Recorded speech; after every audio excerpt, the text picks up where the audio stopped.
All right, they can see us. Let's see if they See can these properly nuts. hear us now.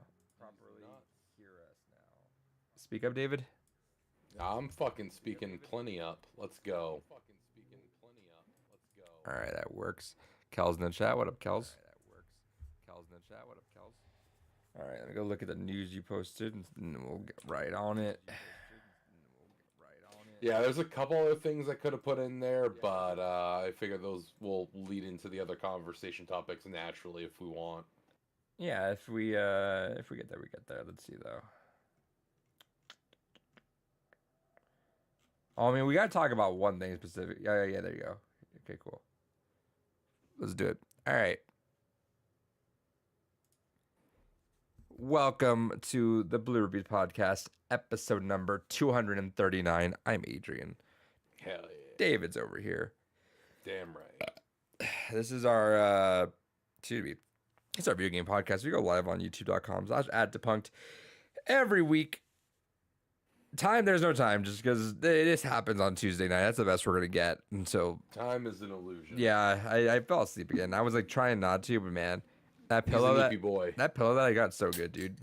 it's amazing. But yeah, so it happens Tuesdays. But hey, we're pretty consistent on that.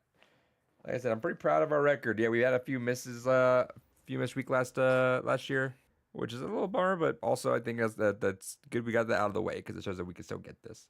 Exactly. You know, honestly, it's the best track record we've ever had with any project. So. Far and away. It was like not even a contest. But yeah, we do this thing also called Games Gone By, which there's a new whole structure of that. That is now going to be an offline podcast where we're recording Kel's. Hope again that Persona 5 rolled up there. We do have another guest, like 85% confirmed for that episode. So I'll have a 4-man episode talking about Persona 5, which is great with me. That's fine with me. But yeah, that'll be recording at the end of the month, and then we'll get a way to do that. Oh, Kel said finished Persona 5 this weekend, baby. Hell yeah. Hell yeah.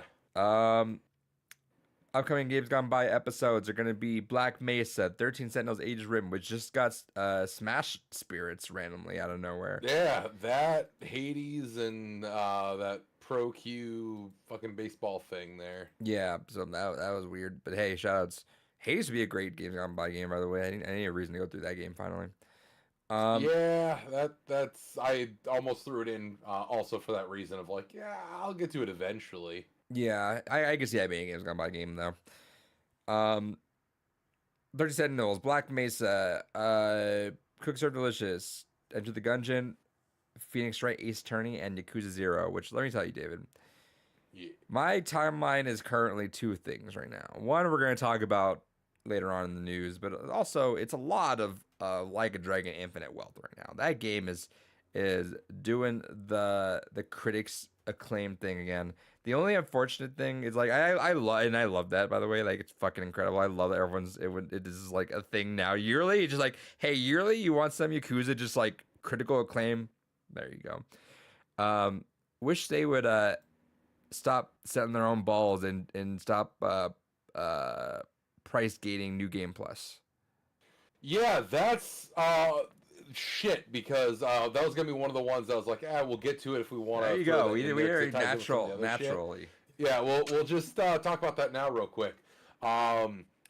This is the first time in the entire fucking franchise of the series that New Game Plus is fucking gatekeeped by a goddamn paywall, and not only that, but there's specific classes and content that can only be done in New Game Plus.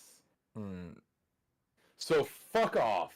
That absolutely fuck off. Yakuza has been like the one series that up to this point Sega has been like the most generous with. I thought, but they still have done some stuff with it, right? Like I feel like I thought I read that people were saying the most egregious thing to happen to Yakuza was the original ports of it into English back in the PS2 era. Okay, because I was reading some reactions to that. People were saying, yeah, that they've done shit like this.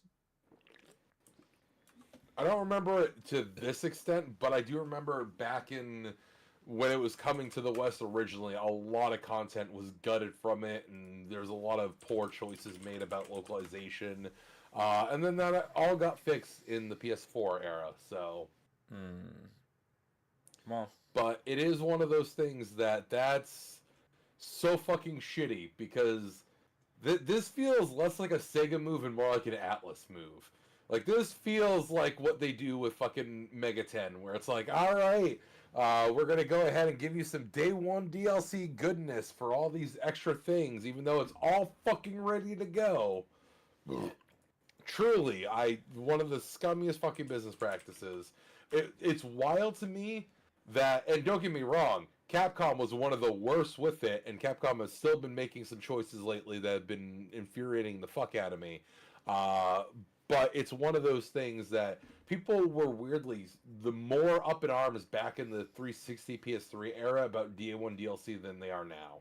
Like I remember when fucking Street Fighter Cross Tekken came out and people were rip shit because one, it was day one DLC, and two, half of it was on disc anyways.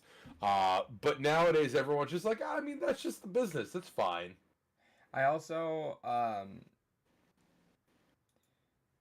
hate that it's behind the digital deluxe Yes. version. There is the Ultimate Edition also digital only. I think so.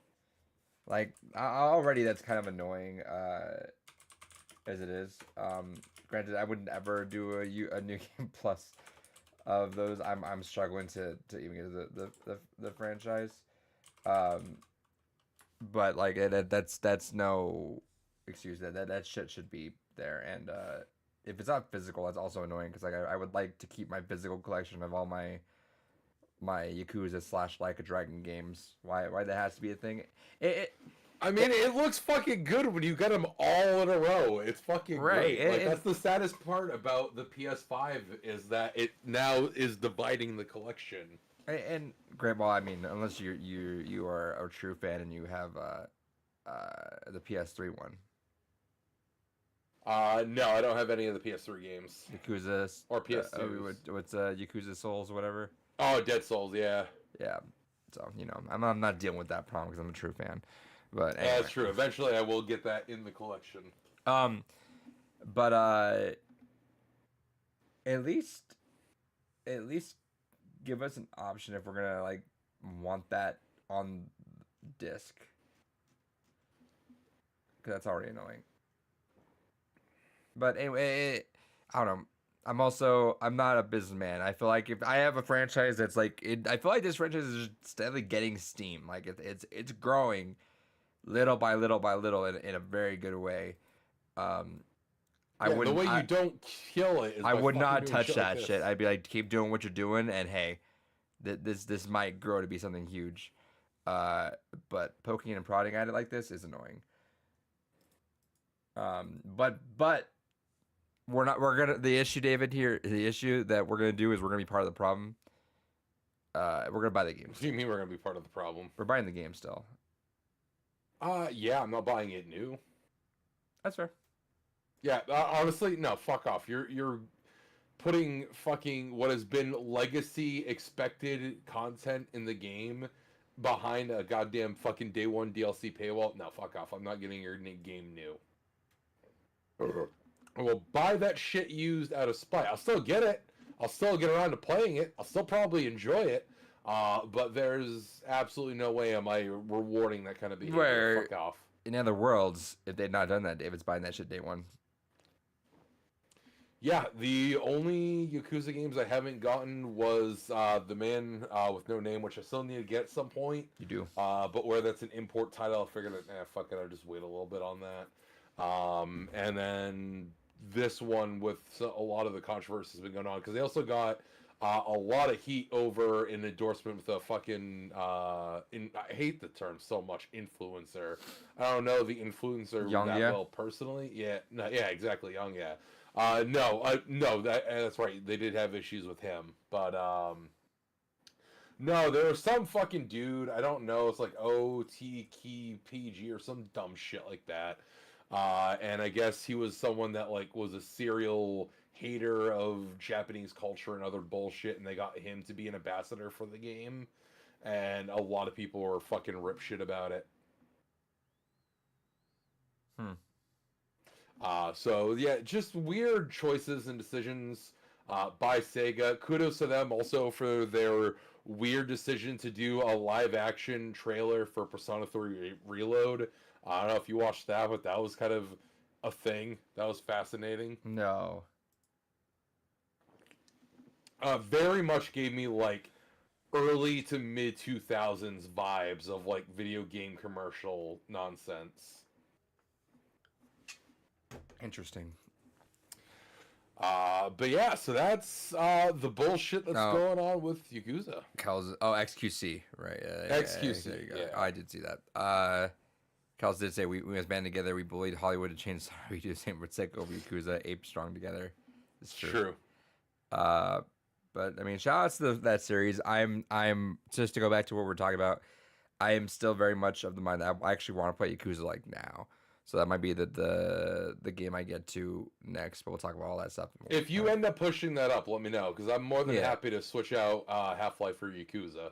It won't be in a month. I can promise you that. That'd be pure insanity. But again, that's the beauty of games gone by the way we're doing it right now. Where it's like if I played early, we could knock that episode out early and just do whatever we need. Let me know your plan on that. Will do. David, speaking of that, damn. What'd you play or what'd you get this week actually, right? Hell yeah, actually got quite a lot. So you and I got a bunch of games last week. Yep. Shout out to those fun mystery box pulls that happen occasionally. Cal said I just started Yakuza 7.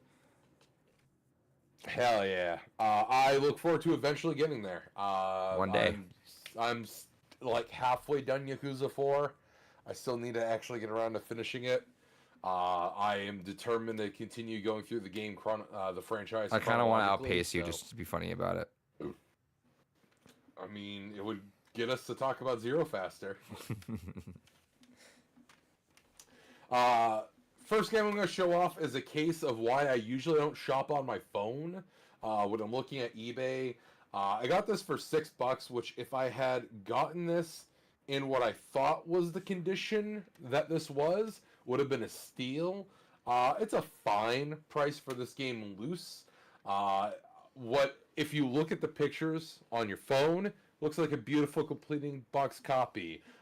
Arriving in the mail, very clearly was printed off for everything on it. But I have a copy of Warhawk, which, again, with phone resolution, can't tell that this is just printed off. But, I mean, I'll give them credit. It's a good print off, but sadly not actually complete in box. It was $6, but, I mean, still, could have been better. This was a whole penny, which was fucking great.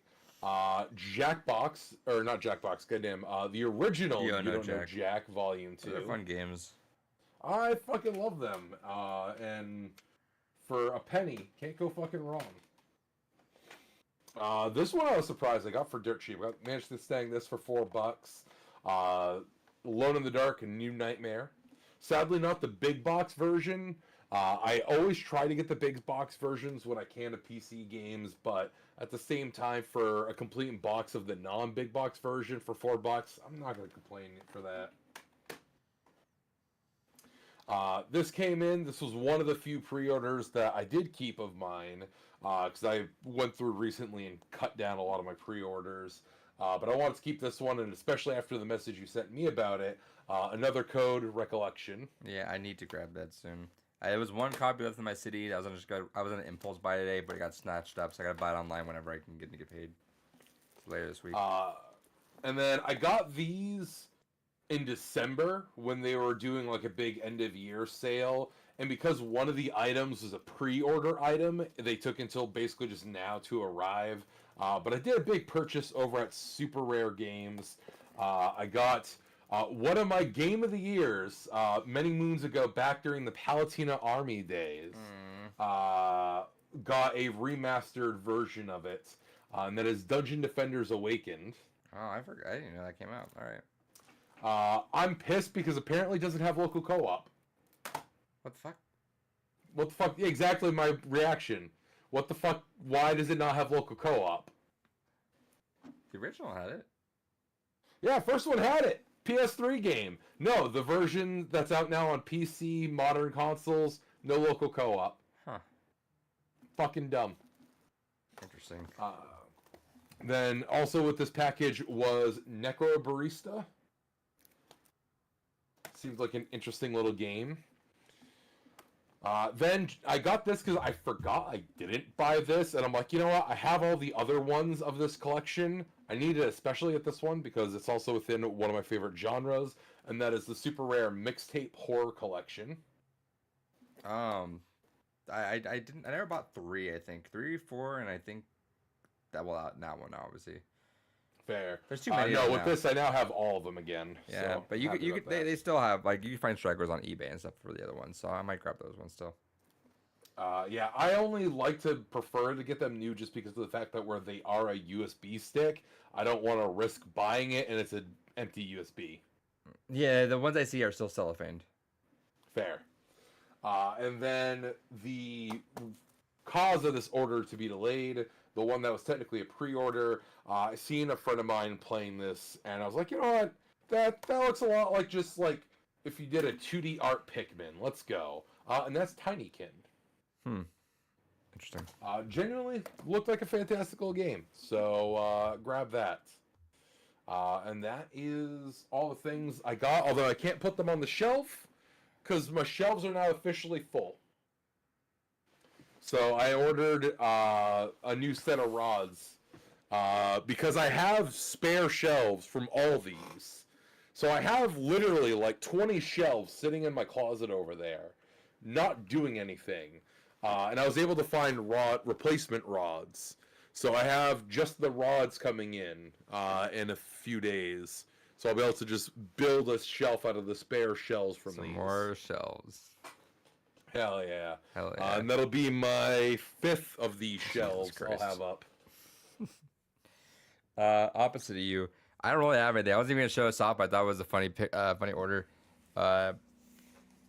Me and the girlfriend visit Box Lunch a lot, and they had their sale, and she had some box lunch credits because she goes there a lot. So like, you know what? This would be a funny thing. So grab this. That was a good order. You weren't ready. I was not ready. Yeah, that was a funny little order. So that's all we got. All right, David, what'd you play this week? Hell yeah. I played more Drakengard 3. Okay. I'm almost at the end of Route A, but I've decided to stop with the Drakenir stuff for right now. Okay. For 2 reasons. One relates to a news story we'll be talking about in a little bit. Okay. Because I'm going to shift focus from Drakengard 3 to that. And 2, I honestly kind of forgot how cringe some of the shit in Drakengard 3 was. See, now, you're not wrong. Like a lot of the shit with the disciples, I'm like, ugh, alright. I don't remember it being this bad. Like what? Like, Oof. refresh my memory real quick. So the weird, just everything being like hypersexual with them to like in absurd degrees, like the like bottom tier anime level of just hypersexualization with shit where like every other thing is some kind of just like childish sex joke or some kind of sexual innuendo. Like with Didier, everything that happens kind of goes into his masochistic tendencies where he's just constantly creaming himself from damage and creaming himself from the thought of anyone abusing him. And Octa, who I like him when he's just being fucking chill. But every time he's like, oh, but I've mastered all these like 97,000 ways to pleasure someone with just my pinky. Funny, and it's like, Jesus Christ, fucking calm down, my guy. That makes you make him cream. Hell yeah. But yeah, so it's kind of one of those things where it's like going through it, I'm like, here's the thing. You're not wrong. It's also weird, just like thinking how that came out after Nier, right? Like that's wild. Yeah. But yeah. I think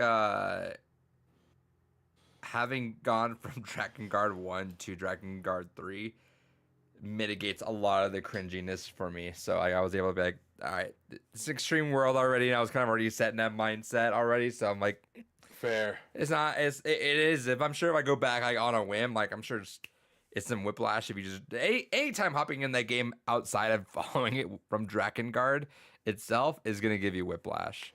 And it's just fascinating with like I still adore the actual root story itself. Like I was so excited to get back into the drama with the intoners and everything with the dragons, and like I still have like a lot of fondness and memories of that shit. And then it's like I forgot about this component. It's like not like the charming horny. It is just a straight up ridiculously probably one of the most horny video games ever to be conceived. That's not going for the parody status, right? That's not going for the Z level. You're like you know what I'm saying like the Steam trash, right? Yeah, it's not like the only Bonchara kind of shit where it's like it's obviously sexy, but it's in a tongue-in-cheek way, or like a lollipop chainsaw, or just like.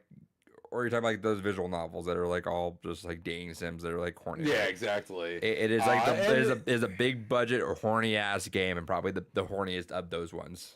And I'm sure on some level there is meant to be like a meta narrative there, because what we're effectively getting in Drakengard 3 is like the inverse of what we saw a lot of at the time, where instead of being the prototypical male protagonist with his harem of fuck bunnies, we have the inverse where we have the no nonsense woman with her fucking reverse harem of dudes that are just like, let's fuck, and she's like, all right, maybe later.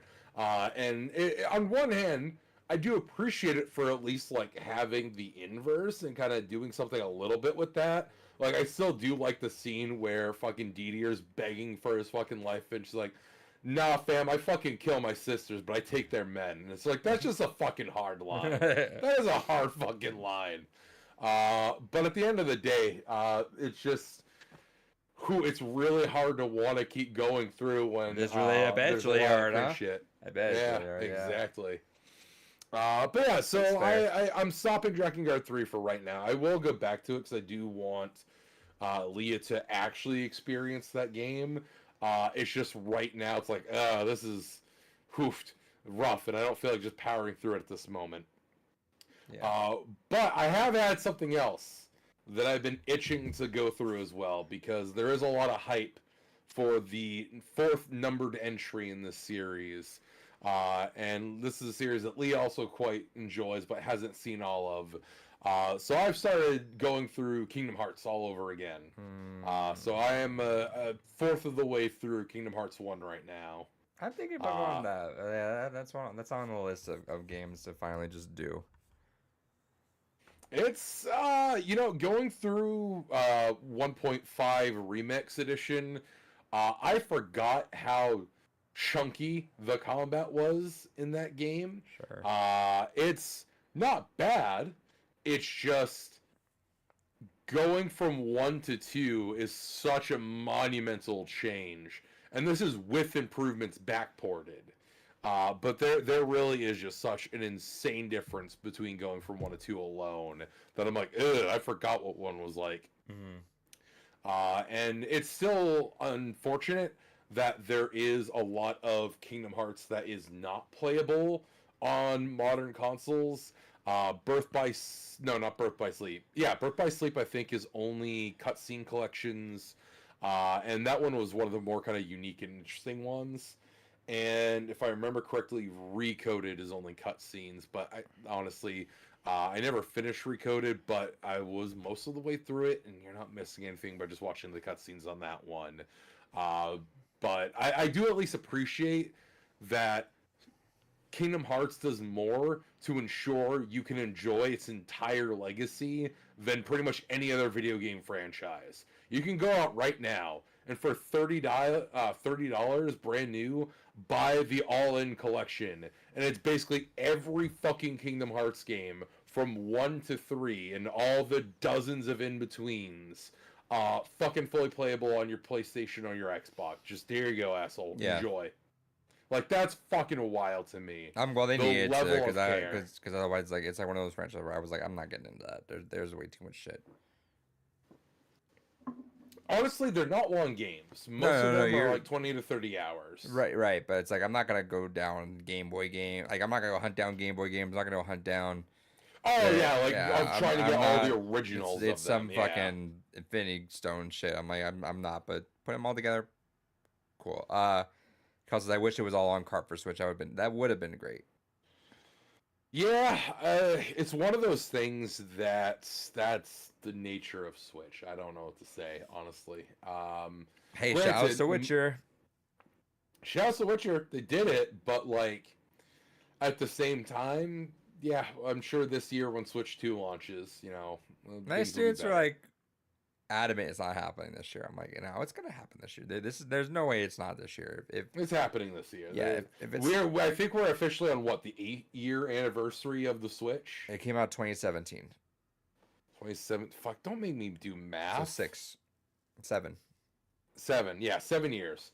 So yeah, 7 years. That's a hardy console cycle. That's already a pretty solid console life for anything like that, and it's getting outdated quick. Yeah.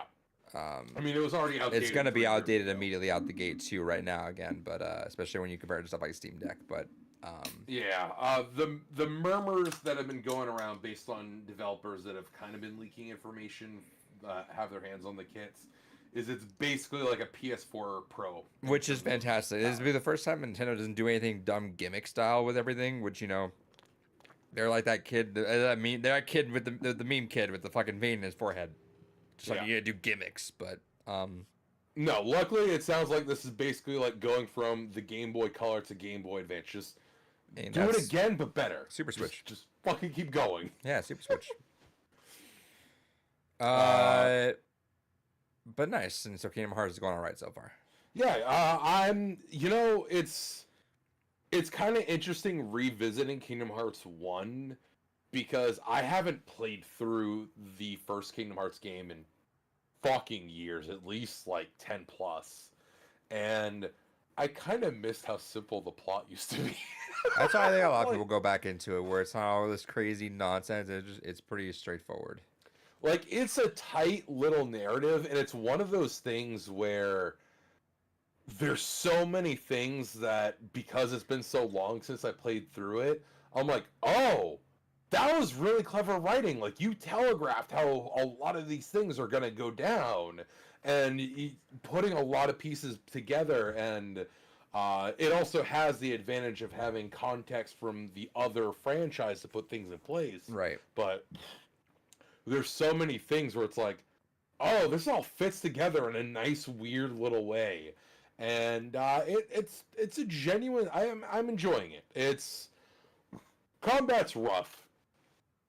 Normally, I am always unga bunga. Normally, I always go just fucking grab sword, forsake magic, win game. Sure. But I guess with the remix version, magic is definitely the way to go, and that's the only thing I would change with my current playthroughs. I actually probably would have grabbed wand and forsaken sword, but aside from that, it's kind of nice to just go back to the simpler times of the series before everything got absurd.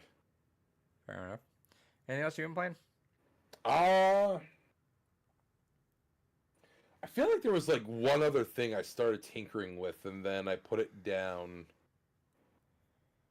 No, I think that's it. Fair.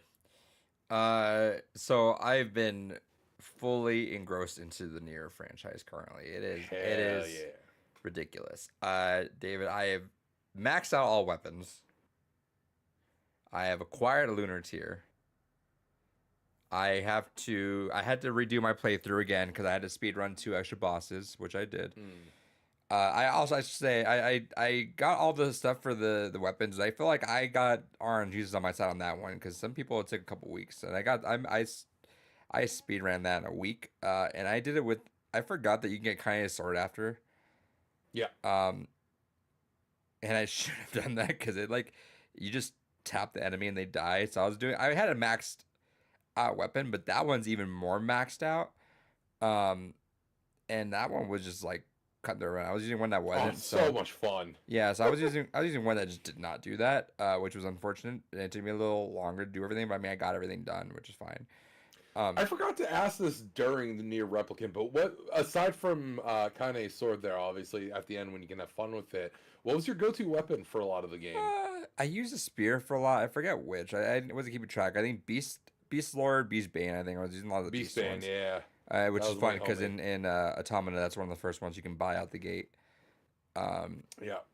but yeah, so I'm still crunched through that. So right now, I'm trying to get through ending E again. I had to farm the sheeps because I didn't farm the sheep when it does not count the sheep mini game that you do with Nope. that guy later, which is unfortunate. So I'm trying to speed run that so I can get that ending, go through ending E again. Then I go So you through, can get those upskirts. yeah, do that because God help me, I'm a decent human being.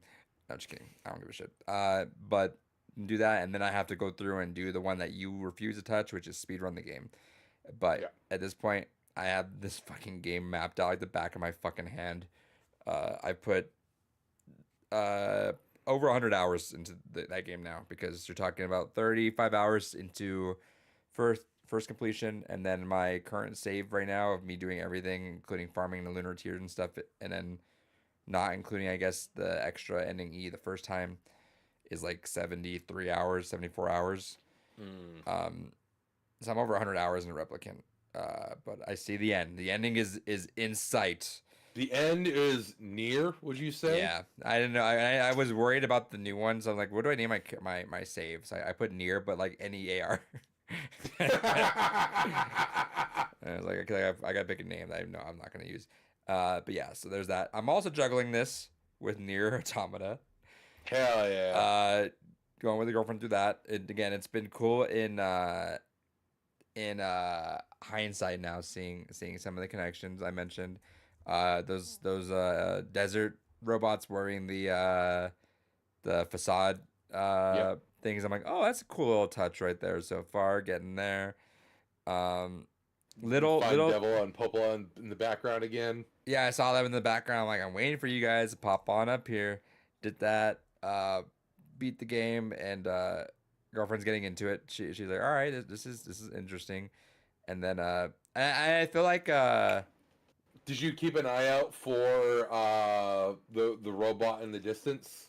no. So remind me of that again because I was gonna look it up, but I did not. So BP Yes. is the so I know. when So you're where? Yeah, yeah. where? So it's in that area when I think it's when you're separated from nines, where you're almost in like that misty coast area, and you're hopping along a lot of like the buildings. The flooded city. And if you, yeah, it's like not in there, but like you're like this kind of coastal area where there's just a lot of like sea ruins and shit. It's not the flooded city. Oh no, it is the flood city. Yeah, sorry. I'm trying to remember the names of everything, and the order of everything is difficult right Well, now. because so far I remember seeing that, and I see one that was the one that we beat. And that one's chilling. That one's there like knocked over. Yeah, but there's one that's like standing off in the distance, and that is what BP became. Okay, so I'll have to look at that. I'm gonna go through and do the chapter select.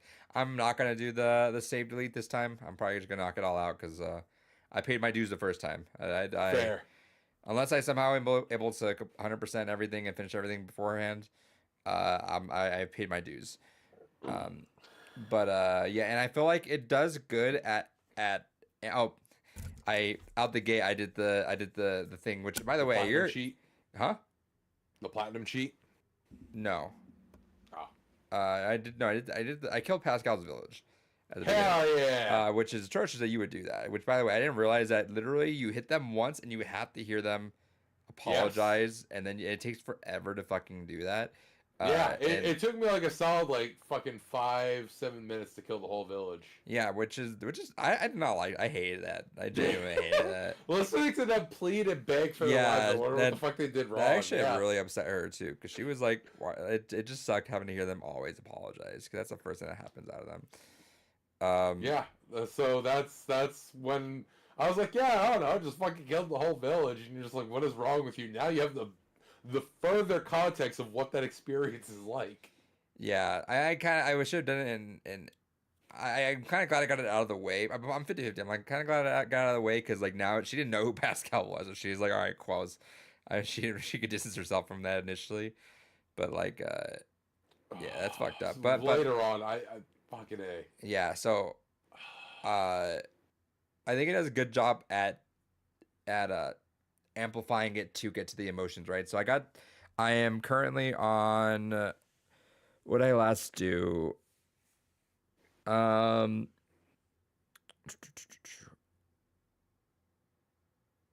I beat the Angles, the Goliath when he invaded the city. Yeah. So I'm on route B for that. Um so I'm like I said I'm in this fucking franchise. So I'm like 12 hours in. Um but so like having done I was telling her I was like yeah, we got credits. The credits don't matter right now. Like as that is a We're non. gonna see a lot of these credits, in fact. Yeah, she was laughing because I forgot I stumbled across the abandonment ending. Yep. Yeah, I just went the wrong way because again my brain does stuff opposite. So I was like, oh, I guess I walked down this way and then just cut and then said 9S just left. I'm like, oh, that man. I always, the beginning of B route just hits you right away. Like it's Yeah. so it makes you walk so slow to do that, and it's like you felt for the dude. Just like you're like oil will fix you, brother, and then you do that, and then I had to show her. I made him trip just to show her how you can trip on the oil. Just because that's also sad too. Seeing the little robot just try his best to hustle over and just fumble over, then you gotta go back and fill it up again. Yeah. Um, but yeah, that beginning really starts out well, and I'm glad it does something. I'm glad out the gate it is the gameplay recycled, yeah, but is it like out the gate? It's also very different too, which is nice. It's so again, it's kind of like when you finally get the extra perspective, like you do with Kaine. Yeah, so In uh, it's funny because I was looking literally just reading right when I woke up, the near subreddit where someone was saying that one of those or like change my opinion, Automata is better to play before Replicant. And I think either is fine. You're gonna kind of get something out of each of them that way. But yeah, people, but then that thread turns into a bashing fest, which is also kind of a bummer because everyone's just like talking shit a little bit. Which again, it makes sense because you just point out the flaws. But they're talking about how Automata is annoying because you play as a less fun character the second round, which is not a wrong thing. But ah, but um, the rebuttal was, hey, at least we're not playing through the same exact shit.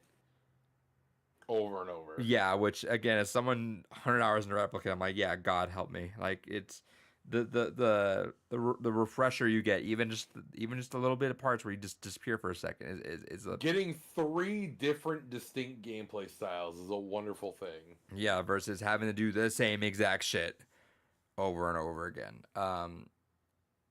Which is definitely a barrier of entry for people, I bet. But I digress. Yeah, but I was telling her so anyway, go back that when you get to the amusement park, I was like, the amusement park is when you start to see what's actually happening or what's going on.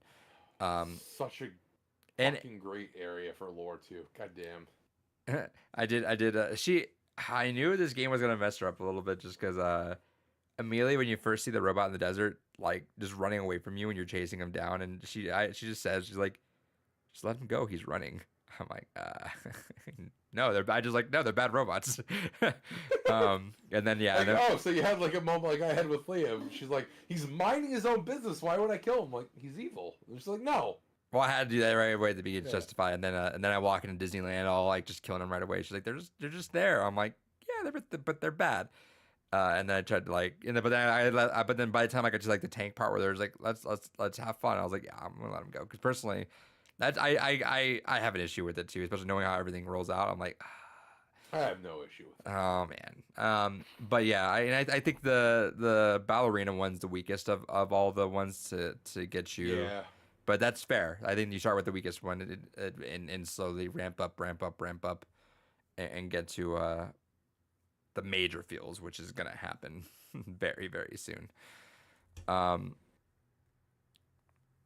but yeah, so there's that. And then also, ironically, I should say, ironically enough, I started near reincarnation like 3 or 4 days ago. Yeah. Um, which let's just talk about that now. We get that out of the way. Yeah, we'll tie that in. We're where literally it's talking about relevant Nier here. right now, so fuck it.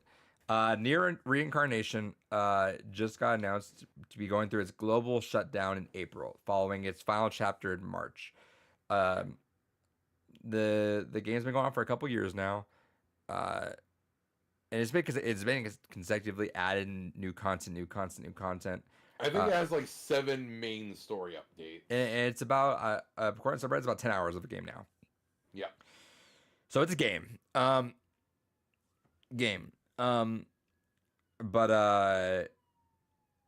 it's getting its chapter. It's done. Done in March. In which case, they give you 1 month, and they're saying bye, which is a game preservationist, and both of us are like, this is really fucking annoying. Granted, in the plethora of places, I hope someone just plays through the game and archives it on YouTube, because gameplay wise, this is not a game. This is like No, it's not a game. very little of it is a game. It is a gacha game, and the game mechanics itself are very weak and easily the weakest part of it. So this is one that you could definitely watch on YouTube in preservation and really not miss that much. But like we mentioned last week, especially when you are in the thick of it and going through it, there's a charm to playing it. Yeah, because I went through that recently, because I started up Ever Crisis, and I was with that from its launch for the first couple months.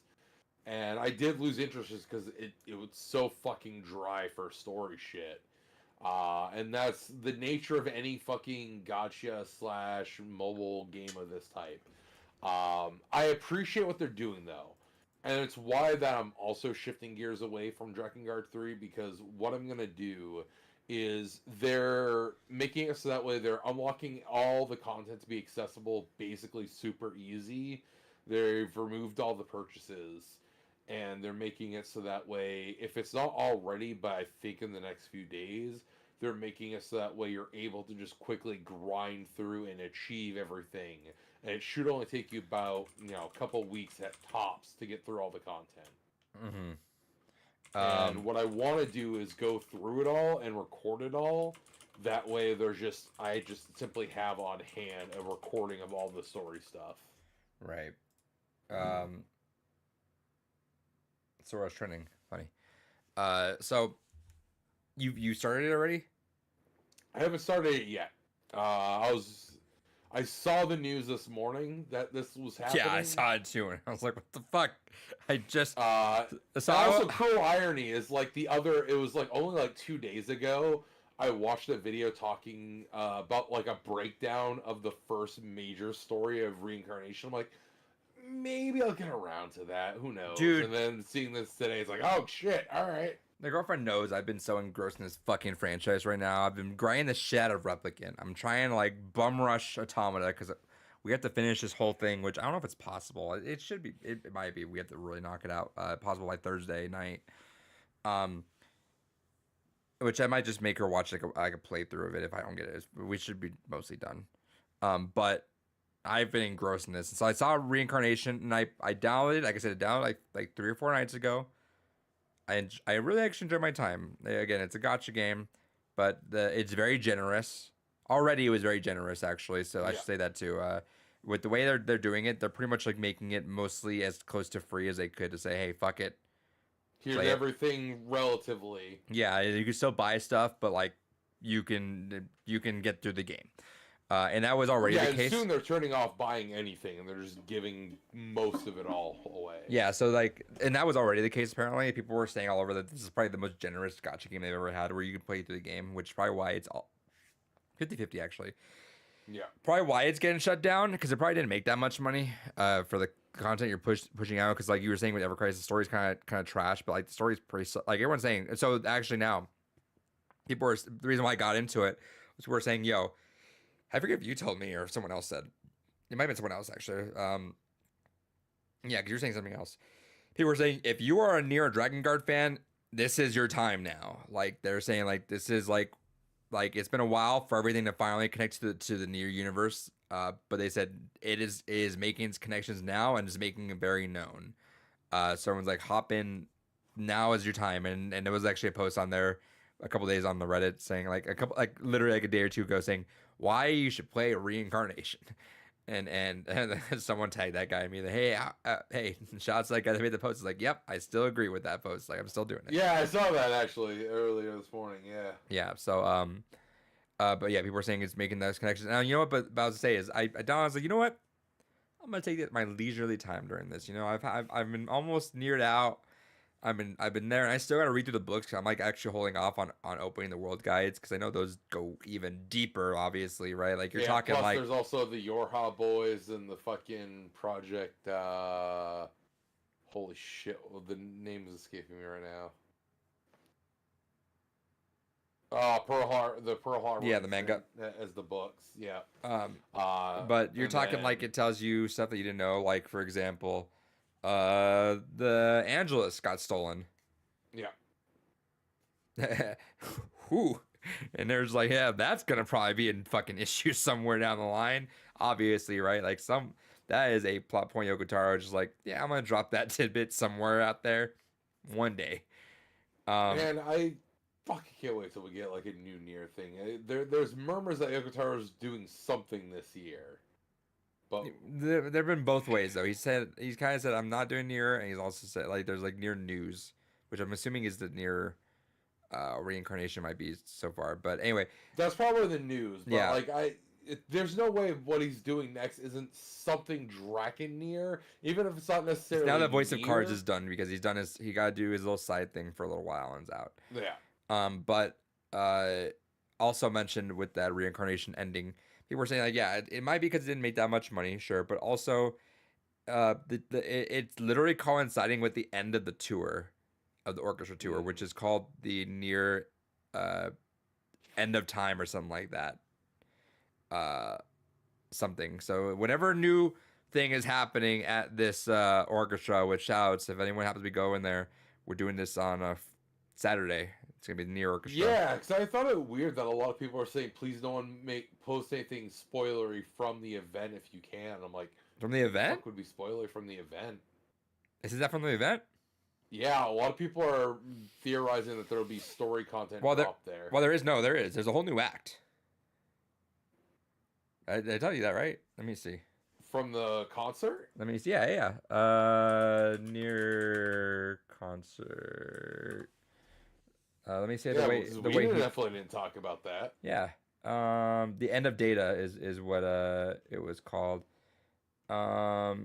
This man in his fucking need to make everything canon. What was it? I know I saw this. All right, while you're putting that up, I got a piece. Yeah. This man's bladder is literal the worst thing on the planet.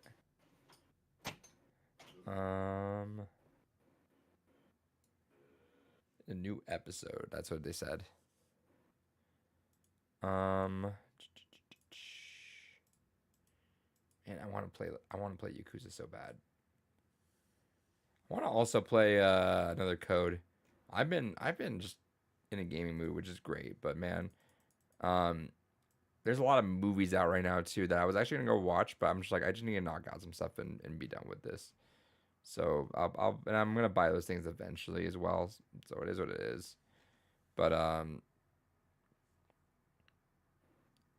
yeah, I'm of the mind that I'm like I need, if I'm in a game mood, which doesn't happen all too often, then let's just do that now.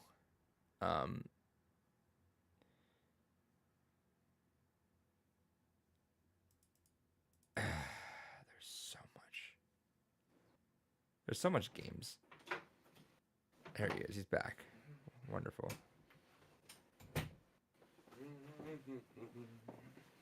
The soothing sounds of Big Dave. Bladder. Fucking bladder of a geriatric. Alright, Yeah. I'm empty. What's up? Quote, recorded readings by 2B and 9S voiced by their respective voice actors in a new episode written by director Yoko Taro. That's bullshit. That's what I was telling you. I told you that last week. I'm like, I'll tell. I don't remember you mentioning that. Yeah, last because week. I'm like, it's kind of funny that I'm gonna take my girlfriend who doesn't know a lot about this just now, and you're gonna be that explains the need to like, you need to quickly see all this stuff. Because I mean, like, yeah, if we're talking like, oh, you're gonna hear some banger music, you're gonna hear some banger music. That's fine. But I'm like, all right, there's gonna be like a whole ass like new episode. Where the fuck that means? So that means like, you know, so if this thing is coinciding with the end of the orchestra tour, and both of them having like the end of Data or what's it called? There was something like relatively similar to that.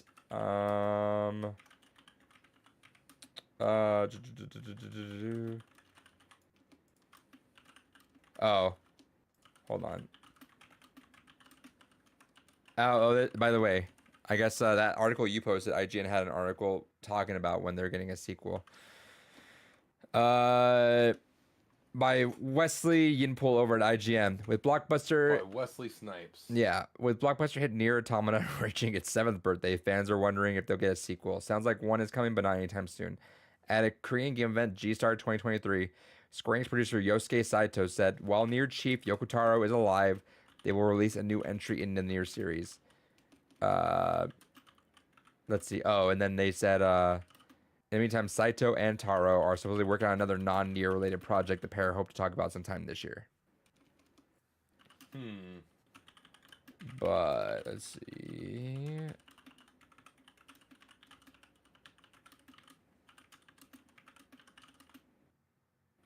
Yeah, and it's gonna be hard to. I get it, because part of the appeal of Nier Automata is Platinum. Platinum's gameplay really brought Automata and elevated it out, right? It's gonna be hard for another Nier thing to top Automata, which is gonna be interesting. With that said, hold on really quick. That's what I was doing. Nier Reincarnation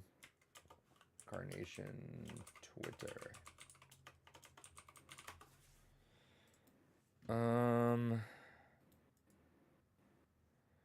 Let's see, what was it called?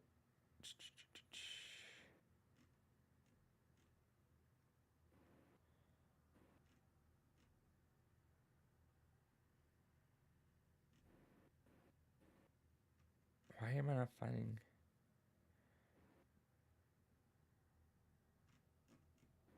Okay, I'm just gonna look at this real quick. While you're doing that, real quick, genuinely, do you think Sayonara Wild Hearts is something I'd actually enjoy? No. Okay. Because I just saw another fucking person I follow. Well, it's actually a team of people, but whoever is currently behind the handle for My Life in Gaming make a message on Blue Sky there saying, no game makes me feel the way that Sayonara Wild Hearts does. It makes something well up inside me in a way that is hard to describe. It's a transcendental experience that gets better every time I play through. I'm like, fuck yeah, I know you really enjoy that. It's seeing all that, right. I'm like, maybe. Here's the issue. Here's exactly why. And it's unfortunate. And I think this might be one to I think what I suggest is have Leah play it and you watch. That's a good idea. Yeah, might be good to put tables on that. The reason why it's not yours is because it's like a living, breathing pop album. My best friend describes it as a Carly Rae Jepsen album, just like come to life. Ooh. And it's the girl that did. Well, I mean, you only know her for Call Me Maybe. Oh, okay. But she's outside of that, which that song I hate just because it got so much radio time.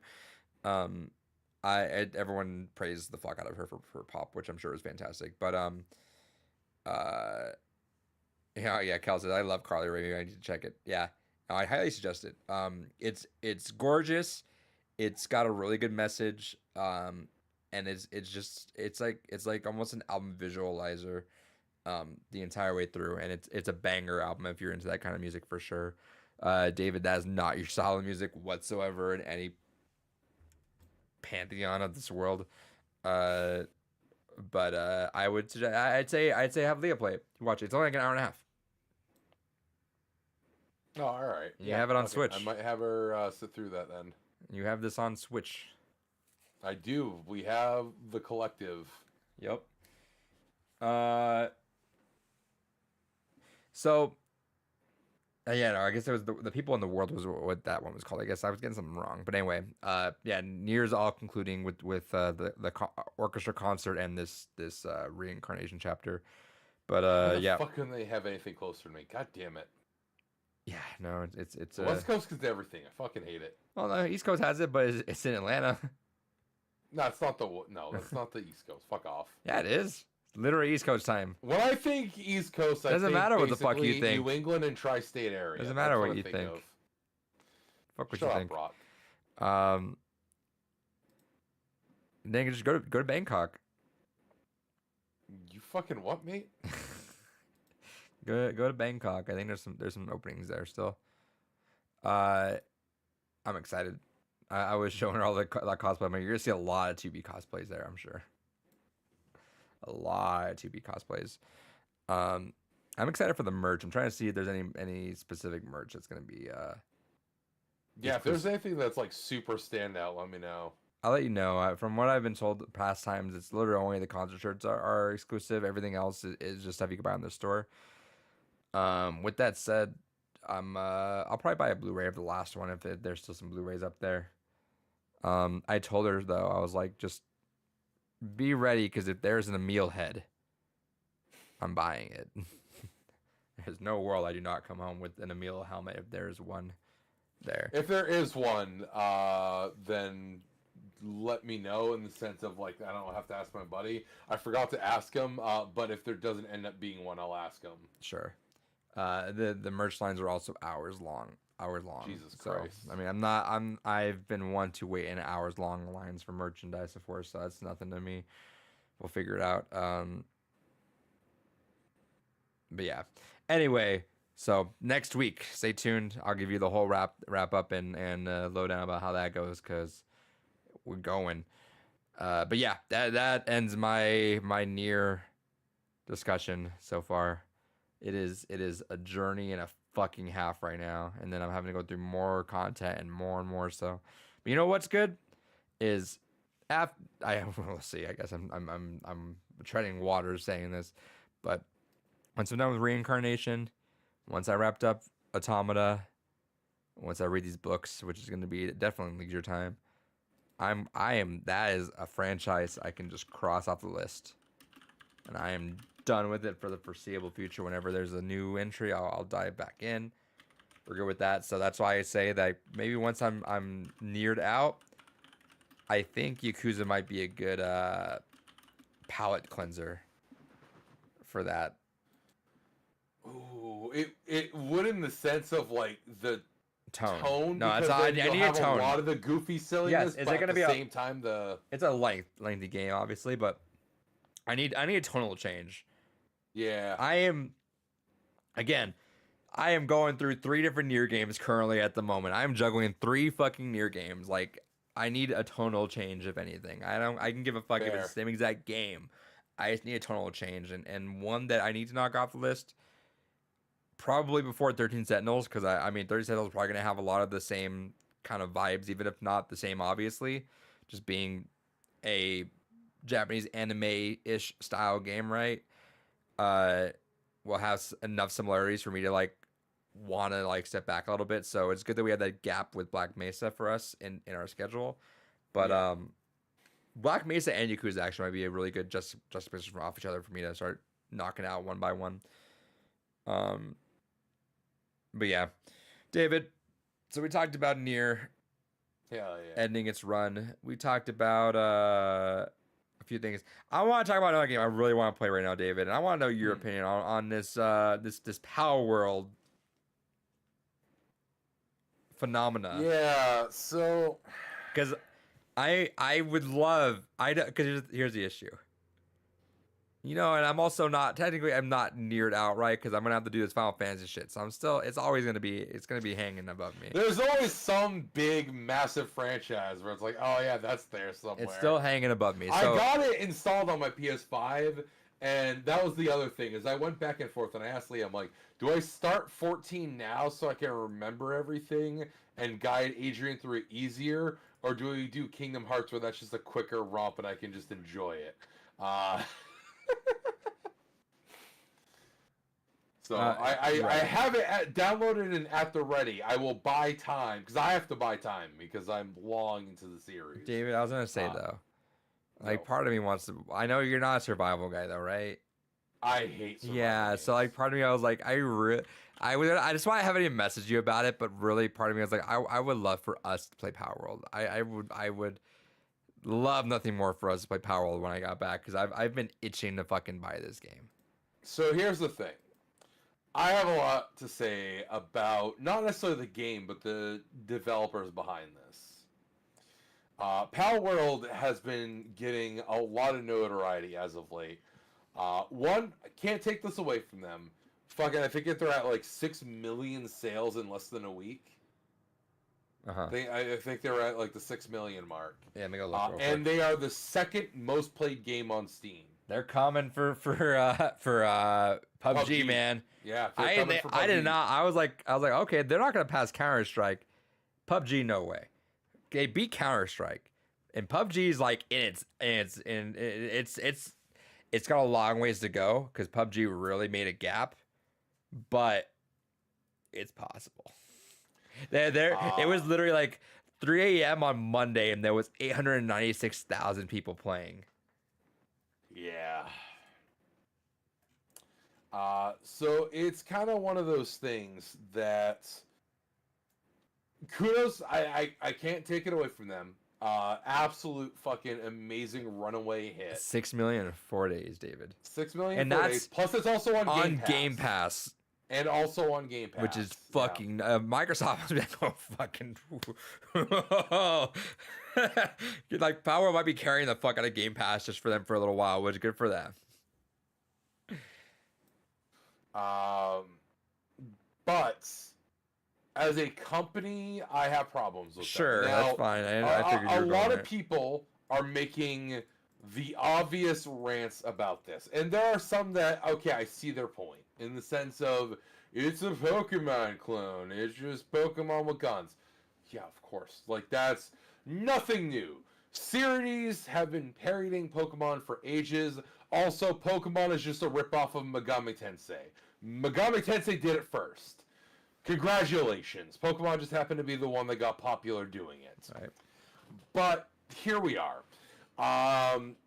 But there's been some people that have been like really going ahead and just like showing like all the copy pasted elements of actual Pokemon slapped together to make the thing, and I'm like, yeah, I'm sure it's a parody. Like honestly, It's look at Pokemon this fucking with game and tell me it's guns. not parody. They've advertised as Pokemon with guns, and yeah. Yeah, this is straight up a parody. So yeah, I'd kind of expect a lot of design elements to basically be aped from Pokemon because it is a parody. I'm not gonna argue it on that one. I know a lot of people are fighting tooth and nail on it. Another thing I won't take away, and don't do this. This is shitty. They announced today, the developers, that they've been receiving a lot of death threats. Can we stop with the death threats to developers? Grow the fuck up. Yeah, grow the fuck up. There's a lot of things in this world that deserve legitimate threats of death. Video games are not one of them. Fucking grow up. I watched a whole ass documentary on cartels. Go wish death upon them for extorting old women who make $30 a day making tortillas outside of a week. Wish death upon them. Yeah. Rather than your fucking video use game. your energy Jesus for H. that. Holy Christ. Like Don't fucking this is fucking video games. they already Calm don't the fuck. down. Yeah, well, clearly. But yeah, absolutely calm the fuck down. Like this is not worth death threats. Nothing in and video all that. games is worth it. I don't give a shit if like, oh, Bobby Kotick is is grinding out your wallet. Is a scumbag? Sure. Do I wish he gets? Well, he got kicked out, right? I wish he loses every he's dollar. Gone now. I mean, Bobby Kotick, allegedly, being part of the people that was on Epstein Island, maybe does deserve some death threats for that. Okay, but not again, for we're video talking games. we're talking again like allegations, stuff like that you're gonna be stretching and Discovery Enforcer. I get it. Yeah. There's actual fucking people getting killed and being extorted fucking weekly. Focus your fucking hate on that versus the fucking dev that spoofed your little Pokemon game. Who the fuck cares? Hey, I'm gonna send you a tweet right now. This says exactly what the fuck I think about it. Hey, I'll put it up on the screen for the viewers at home.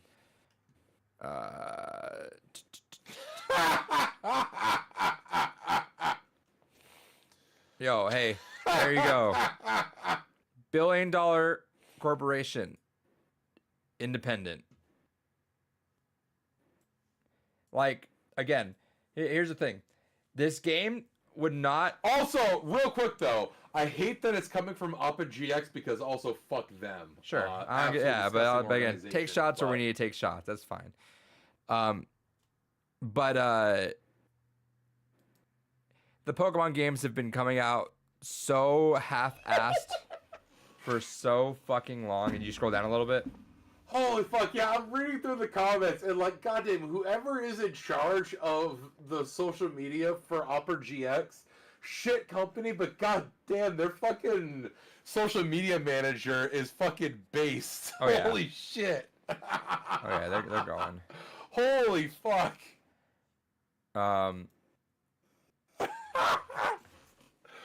Fucking Christ, the roasting. Does he know? Also, they'll leave the multi-billion-dollar company alone meme. Yep. Which one of these was done by not ripping off 3D models from another game the day before? Right. So, like, dude, whether or not, and I can go either way, right? Like, Pokemon games have been half-assed hardcore for a while.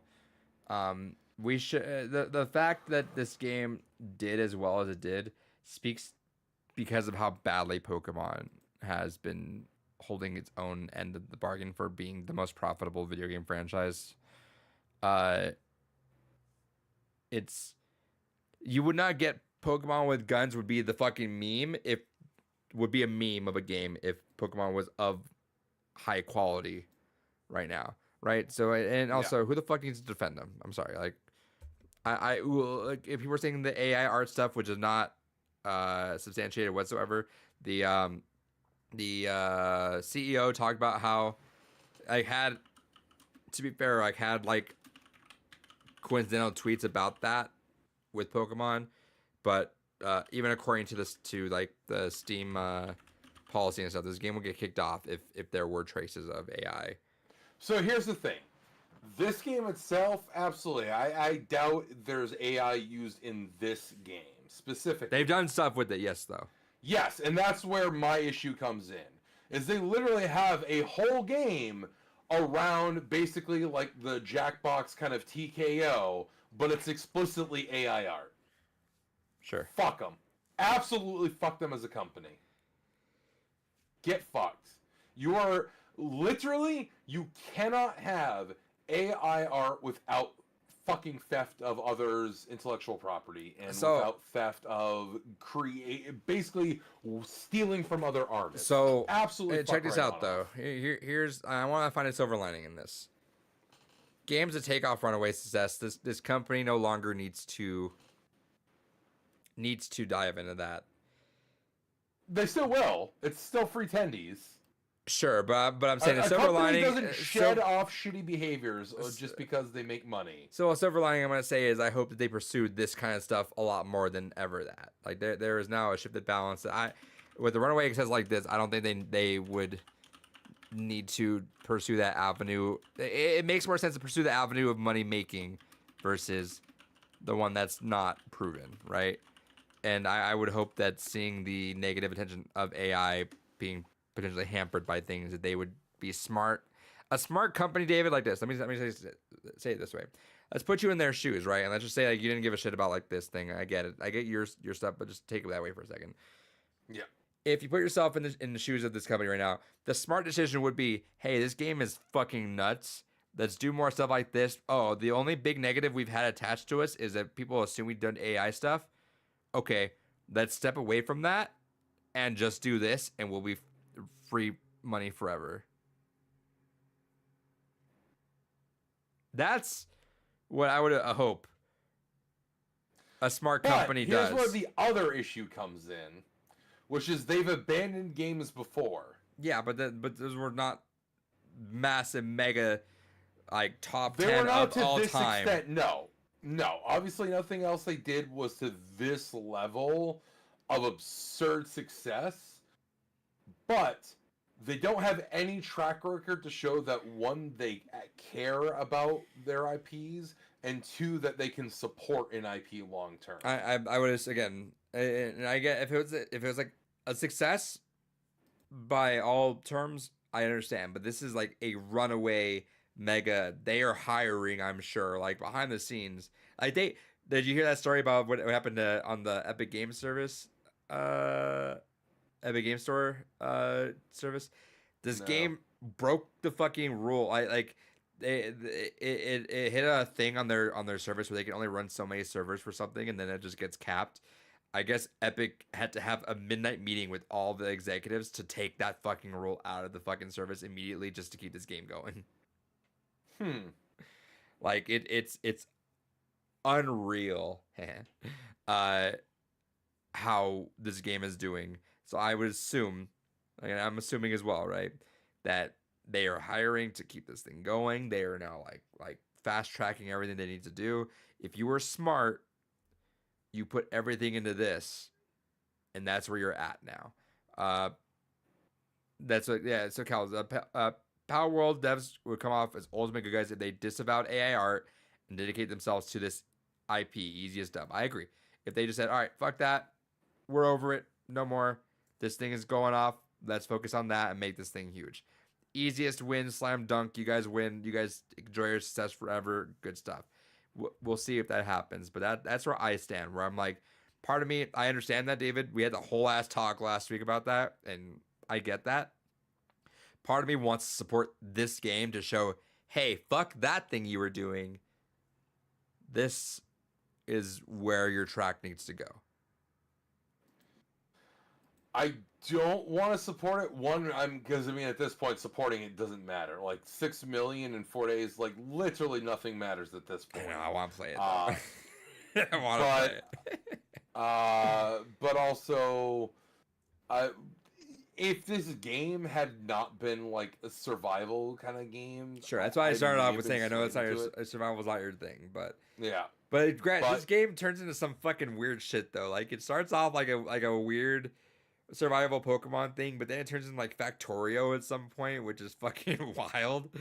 Like I don't know, it's something I definitely want to hop into. So I'm gonna figure it out because I want to play it. I can't in good conscience do anything with this game. Well, see, I agree with your stance, but like I just don't see a way to like vocalize.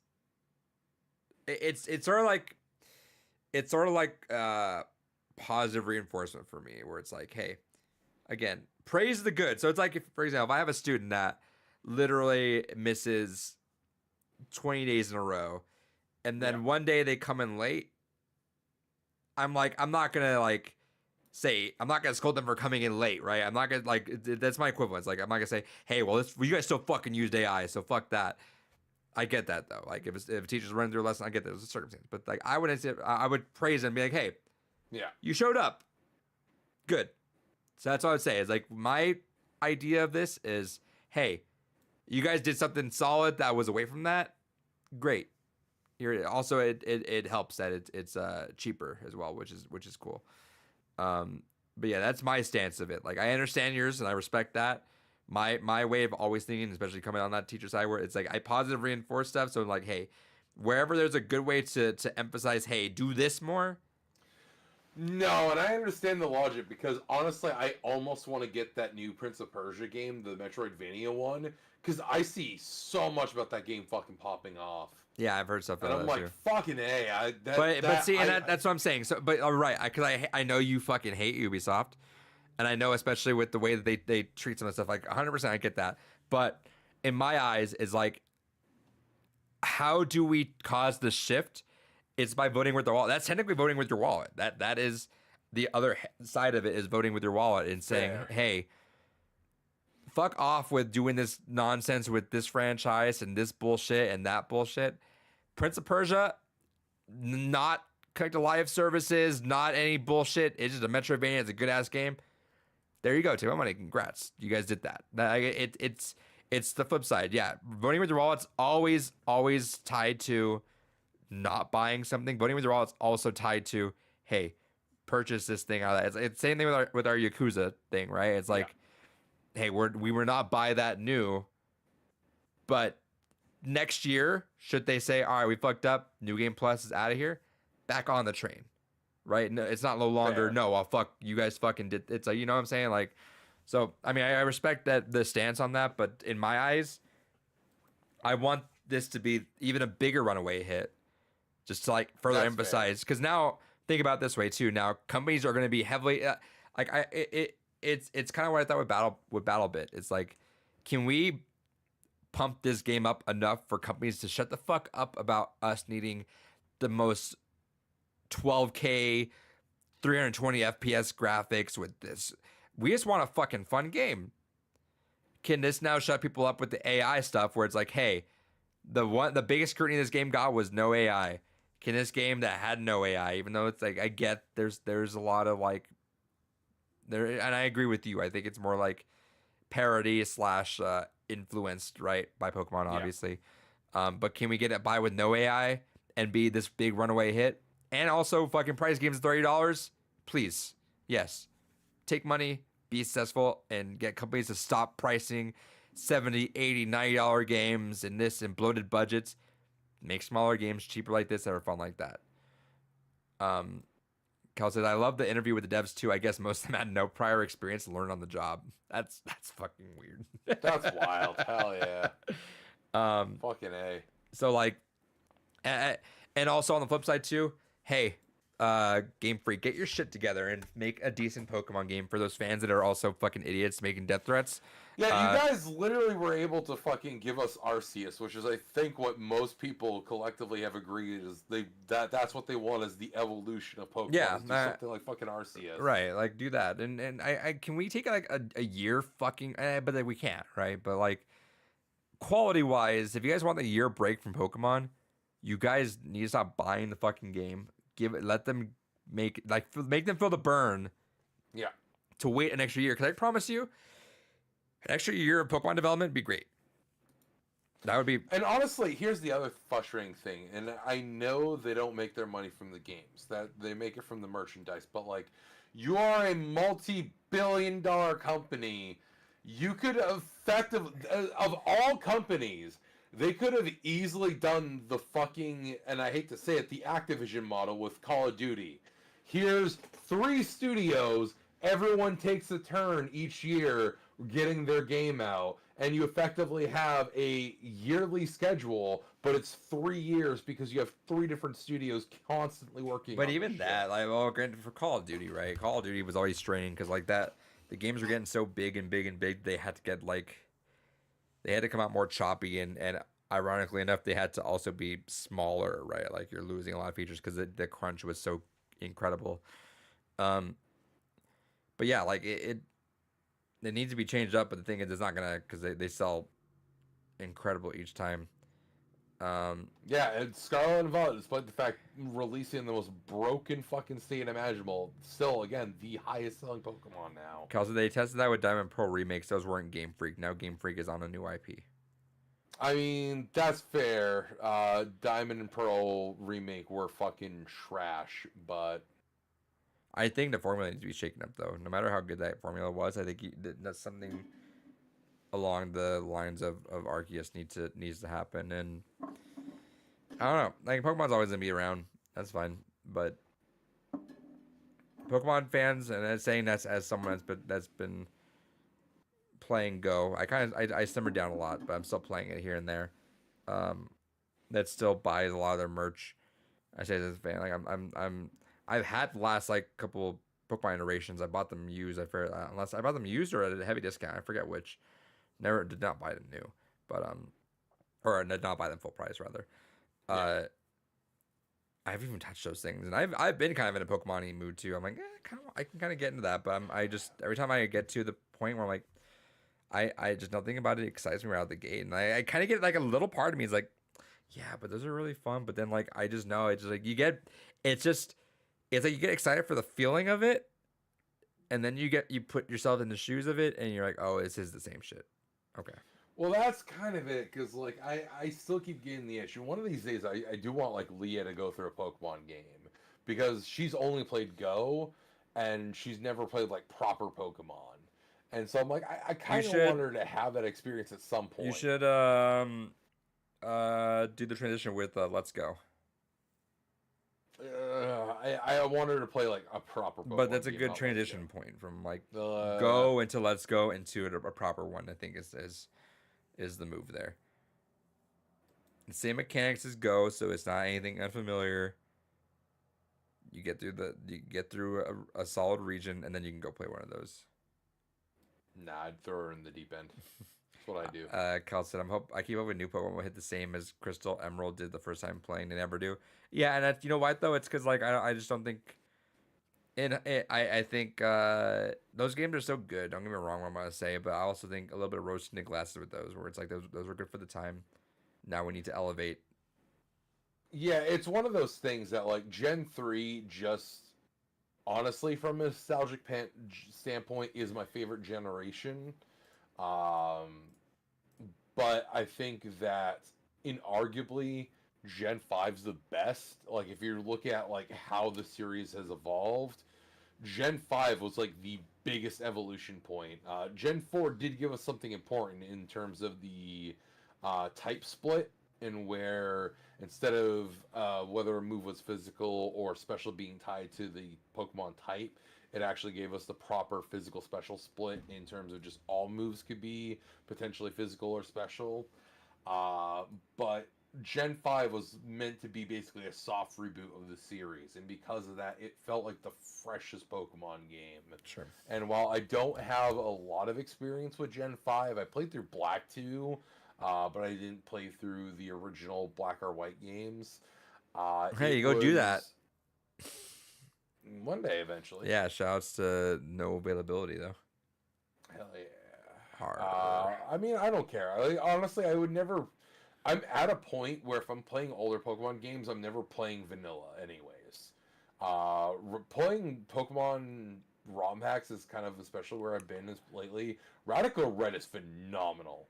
Yeah, Genuinely, if you wanted to revisit, Radical Red is like if someone was like, okay, Pokemon is fun, but you know what is missing?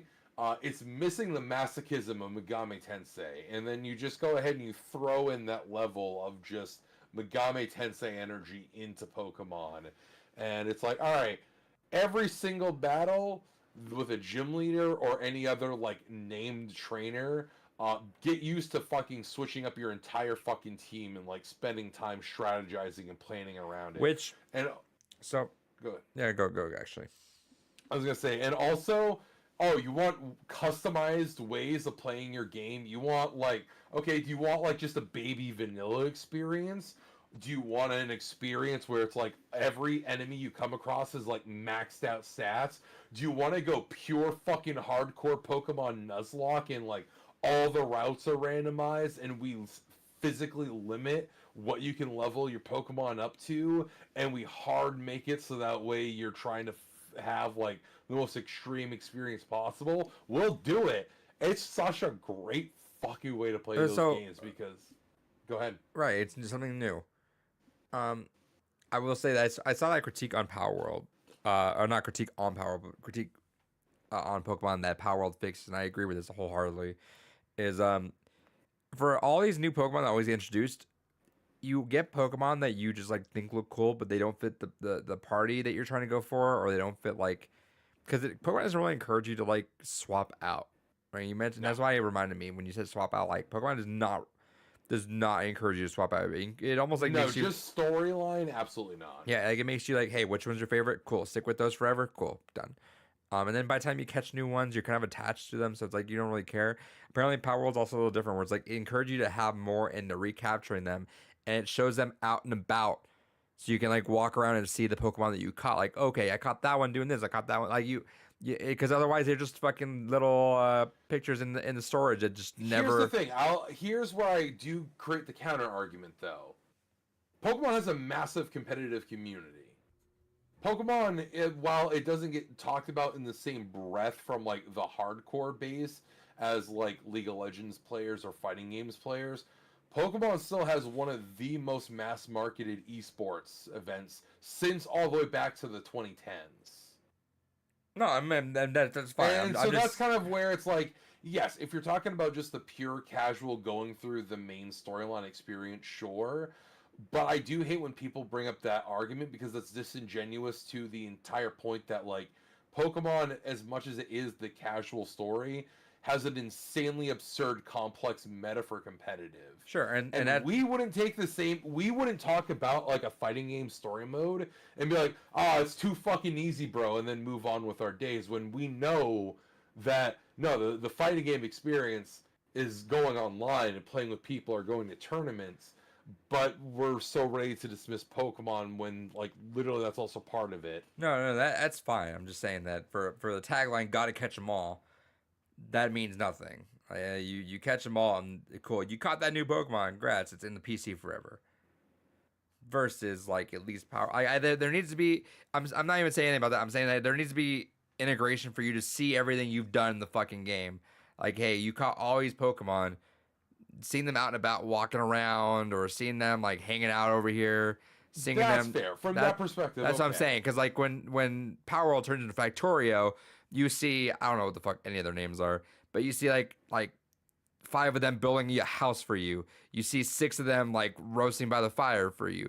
Like you see them, the ones that you caught, you see a They're bunch all of them actively doing doing forced stuff labor. rather than you catch the Pokemon and they go to the storage and like maybe you look at it, but you don't even know the fucking name because you don't remember it because you just caught it once and you did your thing.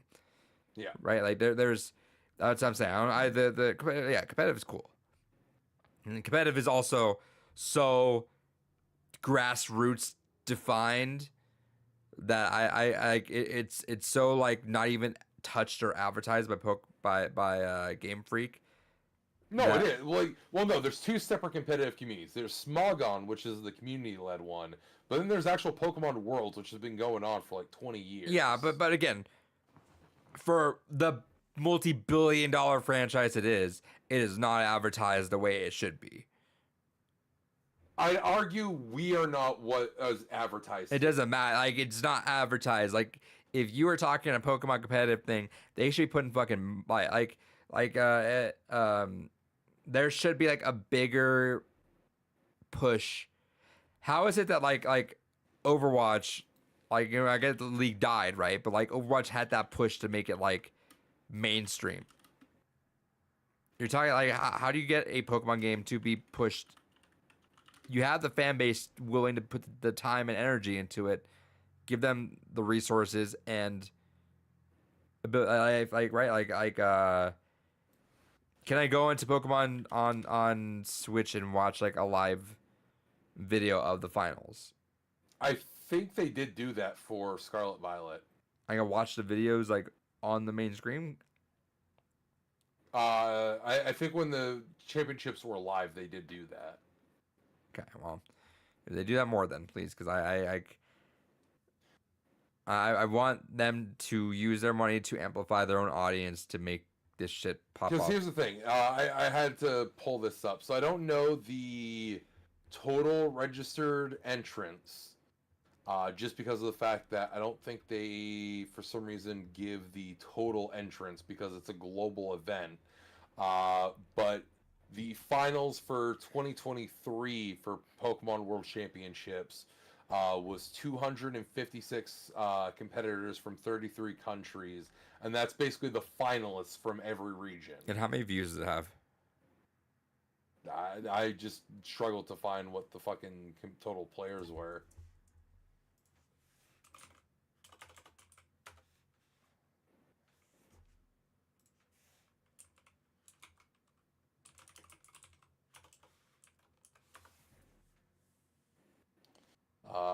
Pokemon VGC was August 11th. Okay, so let me actually. This is perfect. This is exactly what I'm saying. Okay. I'm gonna share my screen for a second just to show you, so you get an idea of what I'm about to say. And it's gonna mess up the video here for a second. What's up, Trey Fitty? Yeah. Share screen. It's gonna mess up for a second, but let me just show David real quick. Okay. 500,000 views. Right? Yep. Okay. Independent YouTuber. I entered the 2023 Pokemon World Championship. 1.6 million views. The actual, like, this dude going in there entering that got triple the amount than the actual championship. Counter argument. We see that within the VGC within the FGC as well. If you look at a lot of like individual competitors, like if you go to like a Justin Wong dedicated stream, or you go to like a Leafin or anything like that, I'm almost assured them talking about the events they attend probably still do more than the events proper. But we know Evo puts the money in towards all that stuff. I'd actually almost potentially say maybe that could also be rival just because of how many different games there are, which could be skewed too, which is fair. But I want a company to put, like, I want Bandai Namco level love for Pokemon's competitive that they do with like Tekken. I'd argue they do it though. The problem is we're just not in those communities. We are aware of it because we're in them. If you talk to anyone not in the FGC, no one knows what the fuck Evo is, aside from maybe occasionally on the PlayStation Store they might see when it's Evo season something about it. My only counterpoint to that, which I'll give you that, right? Because right now we're actually doing the flip first, where I'm telling you that we're not part of things that you don't believe me. I'll give you this. But what I'm going to say too is that fighting games are still niche enough, whereas Pokemon is still the biggest video game franchise of all time. Yes. So, like, everyone should know about a Pokemon thing to a pretty solid extent. And if not, then they should. Everyone should know to a very high caliber event, because Evo, if I don't know if Evo, yeah, they do VODs on there. Okay. How big do you think is Street Fighter versus Pokemon? I think in terms of the actual competitive community, Pokemon dwarfs it. Okay. Evo 2023, Street Fighter 6 top 6. We're not, and this is just a stream. 349,000 views. Okay, that's a different question though. If we're still just talking stream numbers, that's a different conversation. Okay, but why are they even rivaling it though? You get what I'm saying? Like I'm not trying to like make it this and that. I'm saying that Pokemon should be, there should be a gap. We're still talking about, again, a fractional thing in the sense of Pokemon, yes, largest media franchise on the planet, full stop. That is not a debatable question. But at the same time, competitive in anything is still a niche of anything. But my whole argument is really just stemmed from the fact that competitive does matter for Pokemon. It's what a lot of its balancing and game building is designed around, is still the competitive elements. And Pokemon still, in general, is one of the most long-enduring competitive games, period. I'm pretty sure, like, really the only longer-standing competitive scenes are basically Street Fighter and Mortal Kombat. Okay. And you're right, but again, longer standing. I would like. But then again, still, if you look at the people that play casually a Street Fighter or a Mortal Kombat, compared against the people that play casually Pokemon, and then you look at what the ratio for the casual versus competitive scenes are for both, they're still higher for Pokemon by just sheer volume. Let me say it this way. I think the way that, like, again, I know that it failed. My argument's a little funky, but follow me with this. All right. As someone that's not into sports, that when Overwatch first came out, I was like, this is fun. Who the Overwatch League managed to get me to not only like do the whole city route for like a team thing, did a whole like made me travel around for this game, and it got me like Overwatch League got me to into Overwatch more. But the way it's so integrated and was popularized enough that like it's like, and again, I'm trying to say this from like a from someone that works with kids too. Like they know of certain things that I hear in the zeitgeist of this stuff. They hear competitive stuff, this and that in esports as well. Like there is no Nintendo like the Nintendo drives and opens up it, and I know that this is the opposite, right? But like at least Nintendo is like throwing esports out for high school so they do Splatoon and Mario Kart and Smash. There's no push for that in Pokemon whatsoever. There is no push. There is no hyper push for this that they could if they made the right moves for it. But the way it always looks to me, it seems very much like the audience does a lot of the work to having to discover all this stuff, and it is and the competitive. While it's great and like I get that, it's also very meandering and like hard to get into just by it. It's what do you call it? The skill curve or whatever, I think, right? It's like Oh yeah, like there's a massive barrier to entry when it comes right. to So like Pokemon maybe competitive. work on this stuff and make it more like, again, you are the $1 billion company. It's just one Well, again, this is that just was one part of the whole fact. point of the whole new gen. Is so giving you the history, because again, this is part of the problem. You don't have the context to a lot of this. That was part of the thing that came with the whole Dexit situation that happened many years ago when we moved from the Yeah, 3DS so you had to the whole new Switch. thing, right? I get that. I understand that I'm missing the whole context of a lot of this stuff, but the fact that I'm out of the context as someone that still does dabble in Pokemon, I should not be that.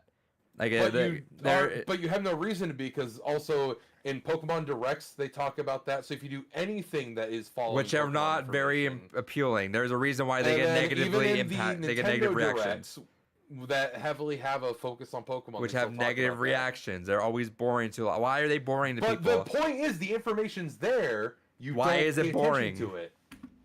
Why You're is not it paying not attention to fun? it. Why is it not being? Why is it not being introduced? You're moving away from the point. The point is, your initial point was, where's the information? The information's there. Well, it's boring. What? Fuck you. That's a different The argument. information for how The the information, Dexit. they constantly share the information.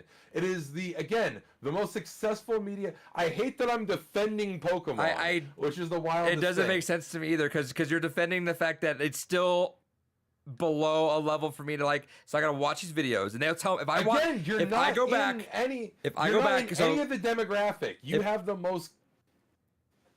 it. So if I go back and watch Pokemon Directs, I'll know how to play competitively. No, if you go and you watch the Street Fighter reveal trailer, just seeing the reveal trailer for it, you're gonna know. So how to where play do I Street learn how to Fighter play this game competitively. competitively? Because right now, if I load Street Fighter 6, it'll tell me how to do all the combos. It'll tell me how to play like this. It'll tell me neutral. If I play Street Fighter 6, how do I? You play through the basics of a Pokemon story, and you understand the basics of how to I don't know play how. Pokemon. No, IV training and shit like that is not part of the story. Yeah. And No, it's when not. Yes. No, I could beat the They entire have game. trainers that explain a lot of that stuff. And in fact, with Pokemon X and Y, they made that a very prominent thing to begin explaining about. to I trainers beat is Sword IV and training. Shield the entire way through.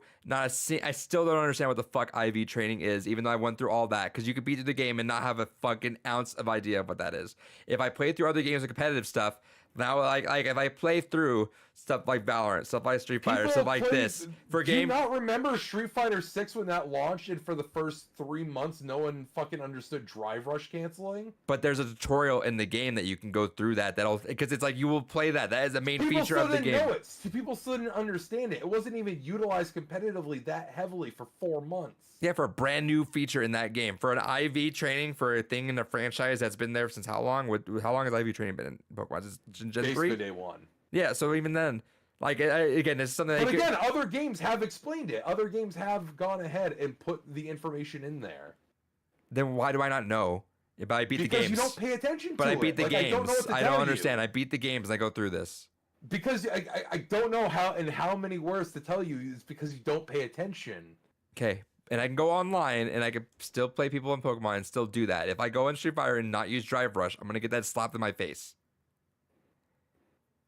You can still depending the tier you're playing at. Yeah, if you're loading up and you're in a fucking ranked-based matchmaking, which Pokemon has, and you're playing against other people that are effectively at a casual level, like a fighting game, yeah, you're gonna have a decent time. When you start going up outside of the casual competitive scene, yeah, you're gonna get stopped by not knowing those min-maxy elements. But even so, like, I can play a player match with a brand new account on Street Fighter 6, and someone's gonna use Drive Rush.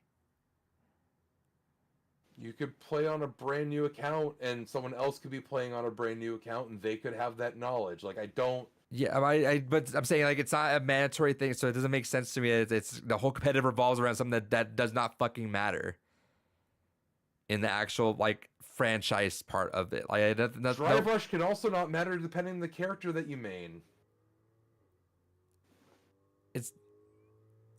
But it's still like a thing that you would use. You can counter with that. Yeah, and you would still use IV training. Like, your argument doesn't. It doesn't make sense that there's just like it's like let me say it this way. It's like they're embarrassed to show or talk about or go through this in an open fashion that would like mandatory go through it. So like even like fucking Tekken 8. Have the developers ever gone in and like made like a whole presentation like, hey, here's this whole brand new feature. Here's how you do it exactly the way you do it. I feel like I'm getting spoiled by games that actively talk about this in a certain way in that specific fashion. Like there are games that like go There have been games that have done it like that. Like I don't know what to tell you. When I keep saying there have been games that have laid out how all these mechanics work, and you're just like, well, then why didn't I understand it or know it? You didn't fucking because it doesn't matter. I don't know what to tell you. Because it doesn't matter. It doesn't matter. Like even if I feel like if I loaded up the story at least in Street Fighter 6, I feel like I can't beat the final boss without just doing zero Drive Rush. That's what I'm saying. You can. Can you? I feel like that was tough. That was pretty tough for me as it was. You could do it. Like it I don't know what the fuck to tell you. But they're gonna be using it against you. So you're gonna like obviously have this feature. Yeah, that's what I'm saying. So let me say it this way: if I'm playing JP at the very end, he's using Drive Rush against me. I'm gonna go, oh, I guess this Drive Rush thing is something I probably should be doing if I'm here at this late game, and I'm just not doing. I have a Grookey, and this other person has a Grookey, and for some reason theirs hits a lot harder than mine does. I wonder why. That's never happened to me. That's what I'm saying. Again, because you don't get into that. No, but I'm saying, okay, but single player then. Fuck the online thing. Yeah, and in single player, there have been Pokemon games that have explained the IV system. Okay, but again, one more time. Do I need to? Kel says it too. Kel says it too. Thank you, Kels. Engage with all the mechanics. Thank you, Kels. Kels called it. Thank you. Fucking David has me think I'm going to go crazy. I had zero clue about IV and EV training until I went looking for it. I don't think someone playing Pokemon is going to be able to find that without knowing exactly where the keywording is. They literally have a color-coded system explaining all this shit. Like, I don't know what to tell y'all. No, there's not. It's not like that. I can tell you, the tools have always been there. Literally, they have stats color-coded for optimum stats. They have ribbons to go ahead and highlight when you have perfect EVs and IVs. There are so many systems in place to give you visual cues and identifiers for so much in these Let me say this. If I asked 80%... I don't even play these games competitively and I know these things. Yes, you also like crossbreeding chocobos. I do. Yeah, which is already stupid. If I asked 80% of the Pokemon community right now what an IV is, I could promise you they wouldn't know. I could promise you, and that's where I'm at. Like, you have to look for this stuff. Like, you could say this character. Guess this is all same. This is the same fucking company where fucking volume control is a missable fucking item to pick up in the fucking game. Don't tell me that this company is fucking is revolutionary in the way they do this. No, it's not. I'm not saying I've never said not. They're so. I've never said that. Don't put words in my mouth. No, with you're that. saying this as if they like. Oh, but they color. No, it doesn't fucking matter. The tools, you're right, that they have been there. If you want to dive into it deeper, you have to do the research on it. I am not giving. It's all in the game explaining it. If what game it's and tell me where? It's not my fault you can't fucking read. Like, so I don't know what to tell you. Let me say this. Okay. If you say, hey, how do I get into Street Fighter 6 competitively? what would you tell someone right out the gate? I would tell them to go look up some tutorial I would say go videos. play the fucking tutorial. I'm No, not gonna tell I'd you. say absolutely No. not. No, I'd say first go look at some fucking tutorial No, videos. go play the tutorial. Try combo trials. If you tell me what to do that, what game right now? Tell me where and what to do right now. Depends what meta you want to get I don't give a into. fuck. Tell me one. All right, so I would say if you want the most basic entry level core understanding, Pokemon meta competitive, go start with Gen 5. That's And gonna where do give I you go?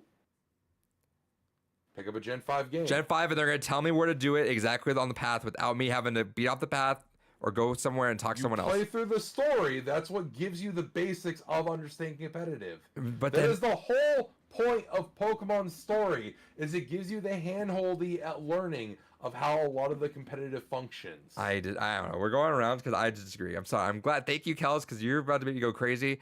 I promise you, it is like you have to look for this if you want it, and it's not there. You can beat the entire game, and no one know. No, I can promise you. I don't even know what the fuck IV stands for. I don't know what the fuck EV I stands think it's for. like independent values. I literally never even fucking knew that. I'm sorry. I played more Pokemon games than you. That's a lie. It's not. I have. I played some of the Switch ones as well. I played through the 3D ones, the DS ones, the GBA ones. The only ones I'm missing are the last like played couple. through every gen of Pokemon plus most of the spin-offs. Sword and Shield as well. Yes. When When they came out. you played through these originally, Yes. you played through Scarlet and Violet.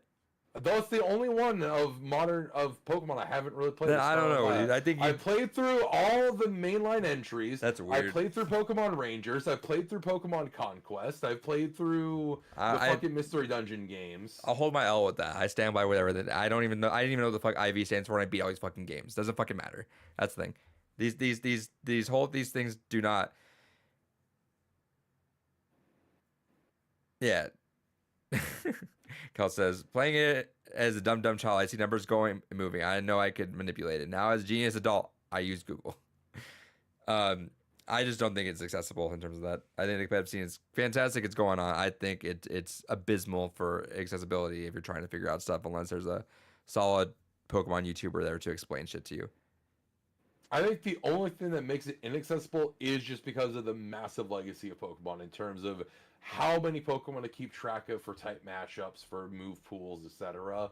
I think that is the weakest part of it. As much as I did hate Sword and Shield when that came out and having the limited Pokemon pool to it, and I was very anti that. You can go back and see old Blue Rupees talking about that.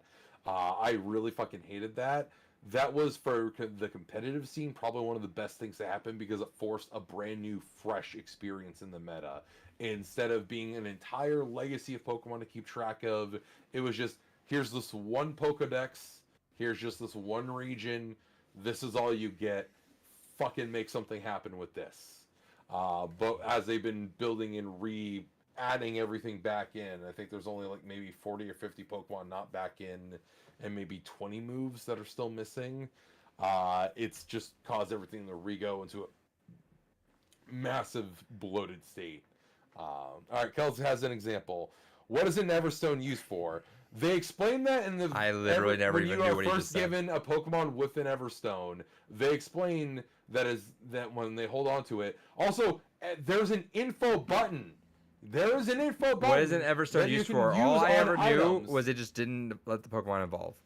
Yeah, and that's what it does. Okay, the game doesn't tell you. It also passes down The game natures tells when you held that. while breeding. You don't know. It's not my fault. You don't know how to fucking read. Like, there's an info button when you are when you click. If on you the require all item, this stuff, when you click on the item, there is an info button, and that gives you the entire description of the item. Are you that fucking dumb? Like, I don't know what to Wiki. say. Let's see. Like, if you can't figure out how to use the info button when it's right there on the item, I don't know what to tell you. So it's the brand. Well, first off, so for example, how long has Everstone's been in Pokemon for? Pokemon, I think since Gen 2 or 3. Okay, so it's been that's like that's 20 false years. what you're saying, because like info, if I read the info as an Everstone in the first two, or second when it came out, in Pokemon Emerald and Diamond and Pearl and Platinum, this is when Everstone had that ability. It didn't have it in So Gen Gen 2. 3 must have been what was introduced then, which is Emerald. No, it was in Gen 2. Was it in Gen 2? Gen 2. So if I read the fucking info button, David, when I first fucking played the game and saw Everstone, you're telling me to read the info button again in the game afterwards to learn about all this shit afterwards. Because as a human being, when you give me something the first time, I'm assuming it just does the same thing again. I know. Okay, I remember now. In Gen 2, you get it as part of a trade item because what you do is you trade it's like some Pokemon for a Haunter. That Haunter holds the Everstone. Normally, the trade is like, oh, cool. Because Haunter evolves through trading. You get that trade Pokemon, and that trainer explicitly tells you, yeah, they're holding an Everstone, so they're not going to evolve. So in Gen 2, you learn through doing that fucking trade mechanic that gives you the Everstone what the Everstone does. And then Gen 3, it sounds like, is when they properly introduced the info button. In Gen 3 is when it allowed that nature stuff. What the fuck do you mean that nature In Pokemon Emerald and Pokemon Diamond, Pearl, and Platinum, if female Pokemon are Ditto in the Daycare Center. Okay, the breeding element stuff. Yes. Okay. So the whole thing you're telling me, well, if you read this and that, no, it wasn't available in the fucking second game. So if I read it, I know no, because this in stone the second holds game, it. The entire point of it was just that it didn't allow Pokemon Yes, to evolve. so that's what I figured it was. I didn't understand it had this other shit to it that was added to it later on. Yeah, which you then learn from those games info button. That's why am I gonna read the info button of a thing that I know does something? Because everything changes each Pokemon game. Yeah, that in the grandest scale though, so minorly that I don't give a shit. It's like saying, what does a Pokeball do? I know what a Pokeball does. That's like the whole fucking point. Is like things change each game. They constantly, from the beginning, have been evolving and manipulating and tweaking things along the way. In such a minuscule fashion. Am I gonna read what a Pokeball does? Pokeballs have entirely different catch rates in every single game. I don't give a shit about the catch rate. Like it's the smallest catch rate of the fucking balls. That's all I give a shit about. Like if I know what it does there, why am I gonna read? Let me read the info to see the. I don't give a shit about the catch rate. And once I get the great balls, I'm gonna start using great balls. When I get Ultra balls, I'm gonna start getting Ultra balls. Like that does not fucking matter to me whatsoever. There's not a single instance of me having to care about that. But that's an entirely different argument. So then Kel says there's a handful of items that can be held onto move IVs, but none of them say in that item info. It only says on the main item use info. But you're still saying it's in the info that it talks about the IVs. I don't understand the argument then. It doesn't say that in the item info. It only says in the main item use info. So if you're saying, like, I guess there are two layers of info on there because it's you're talking about the quick look at it. I'm pretty sure he's talking about like the choice band. So no info for IVs. There are games that talk about the IVs when you talk to a lot of the tutorial trainers.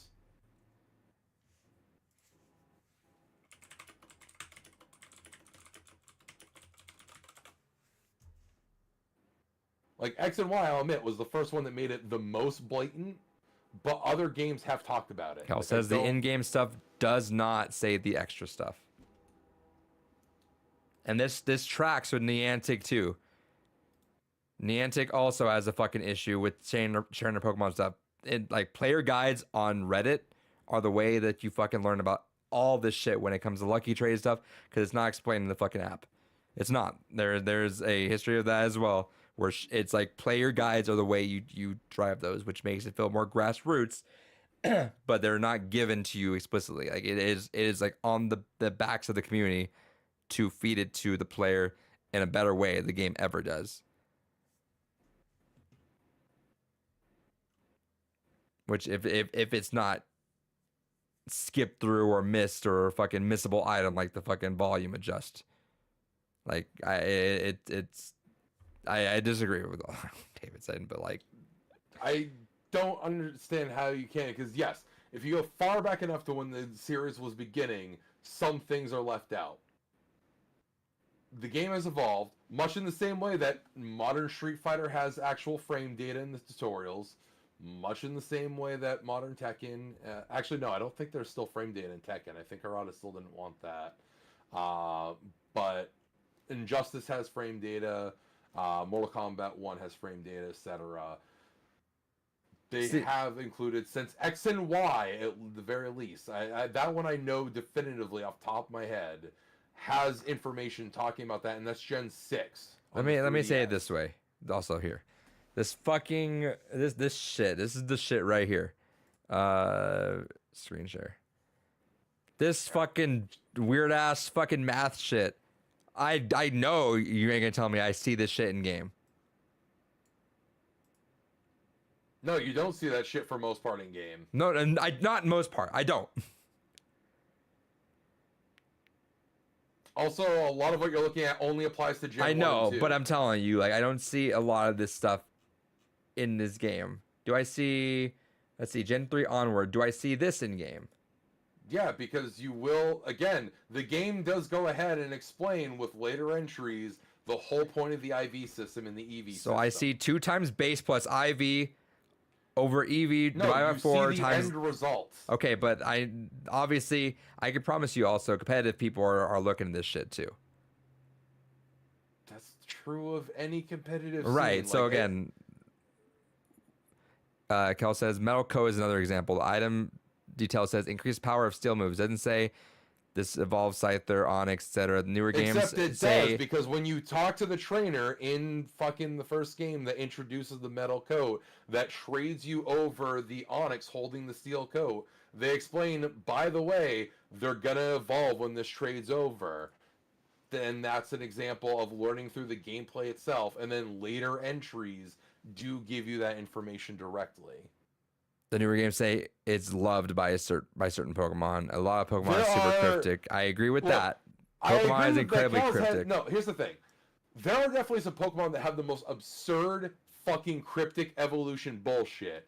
I think it's the choices that Kels are picking are wrong, because the choices that Kels have been picking for a lot of these have been explained in games in some capacity.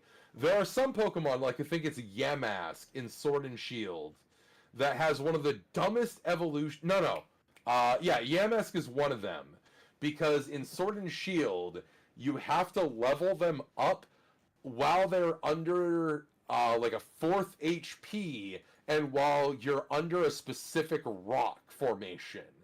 And then in one of the DS games, there's a Pokemon I think called Inklay, if I remember correctly, where they only evolve to their next form if you're holding the DS upside down. And those I know don't really have anything in the games that explain those fucking evolutions. That's just like a weird little fucking, like, I don't know, someone figured it out. Here you go. But for the metal coats, for a lot of the IV stuff, there have been things in-game to explain those mechanics.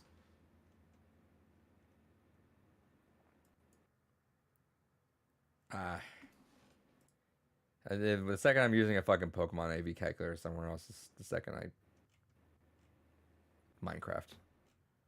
You don't need to worry about an IV calculator. Just look for the fucking little stars. It'd be like, yep, that's a perfect fucking IV. There you go. Bam. And how do you Done perfect for the day. IV?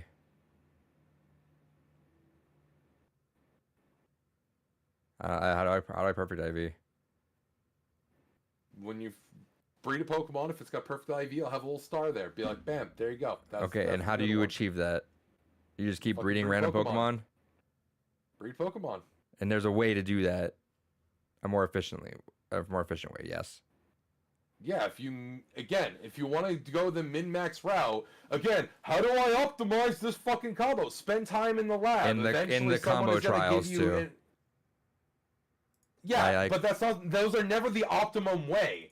The Magic series in fucking any fucking crossover Marvel game is nowhere near the optimum fucking combo. You're not doing goddamn infinite as part of fucking combo trials. Yeah, I'm also comparing a current game with a current game right now. So I'm talking Street Fighter. That's why I'm not using Yeah, past. Street Fighter. You're not doing any of the absurd shit you're seeing in tournaments in fucking combo trials. But you can You're also disingenuous if okay. you're saying otherwise. So then, if you use training mode, and you could see when your hitbox is allowed to do stuff, when you can move on, you can see when stuff's true comboed into stuff. You can move into there. Can you is like if Pokemon had a way where you could like, hey, here's a like a virtual breeder or whatever, so you can mess around. Hey, plug 2 Pokemon here. Oh, this is what pops out. Then I'm like, cool. Then maybe I could try that with actual Pokemon and do that. No, because that's just doing. Again, just like lab Trial time, and it's just error fucking versus doing that stuff, though. It's just doing, again, like actual lab time. It's just doing and executing. We're going around. This is one we're gonna have to agree to disagree because I just don't agree with anything on here. It's convoluted. It's not explained properly. It is. That's You my don't stand. read. Like I don't know It's what not to fucking explained tell properly. you. Then I guess me and everyone else that didn't know until literally about 15 minutes ago, individual value is what IV stands for. Is that I don't know. I there's a reason why that no one would properly know in the grand scheme of things. If you talk everyone, if I'm the only person in the planet that didn't know what IV stood for, then okay. Again, you're not part of the fucking. It doesn't, Pokemon but it doesn't Diamond matter. I Frontier shouldn't have to fucking be part of that. No, I shouldn't have to be part of. I wouldn't expect anyone that is not part of the FGC to understand what a frame trap is.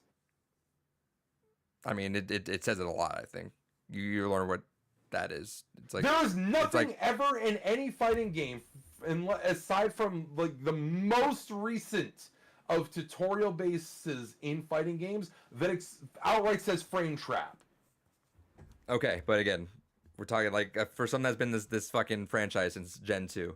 How do I? For Street Fighter, that has been literally the progenitor of fighting games.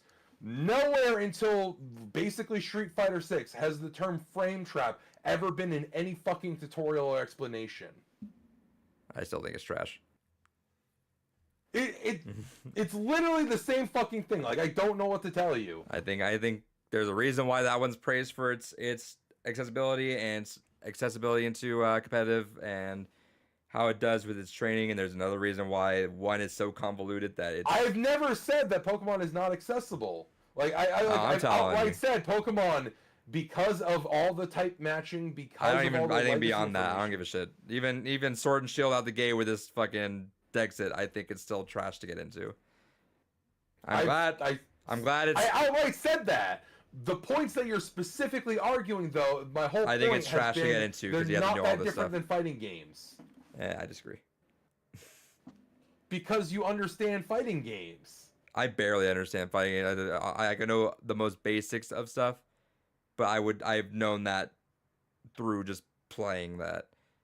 And you would know these from I've Pokemon played through Pokemon and I've beaten. I technically through playing competitive Pokemon, you would know these things.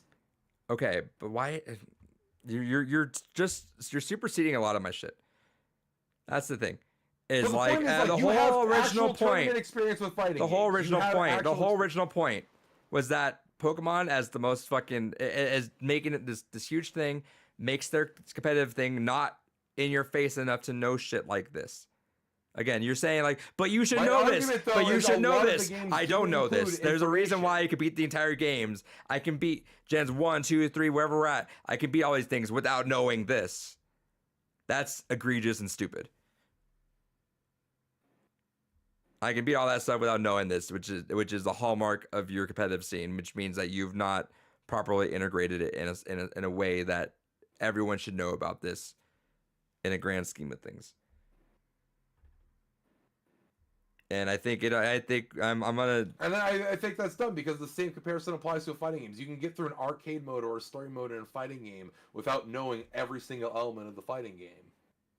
Okay, but IVs play. If I can't get into competitive without knowing IVs. Like if I can go to, you're not getting to top tier. But again, I don't think you can do thing that with well in fighting general. games. You're not getting to top tier if you don't know fuzzies or your matchups. If you don't there are definitely players out there that can just fall into this stuff without having to know all that stuff. They can fall into because they have legacy knowledge to no, there's people that are just naturally, because you can't just naturally fall into a top level of a competitive in a Pokemon. But you could. Kel's in the chat. I feel like format has a lot to do with it. Pokemon plays like chess with strategies. Meanwhile, I can button mash Street Fighter. Format does have a lot to do with it. Again, there's two primary types of competitive Pokemon: Smogon, which is the community-led one, VGC, which is the actual. But then there's also the difference between the strategy you use in singles, entirely different between what you would use in doubles or triples. And plus, you have to have your own shit, which is dumb. I can understand why, but that's just not. You can like. right? Like you can have a brand new account on whatever, like a Valorant or something, and Yeah. that's fine. But you can't do that in Pokemon. So that's a fair double-edged sword. It is what it is.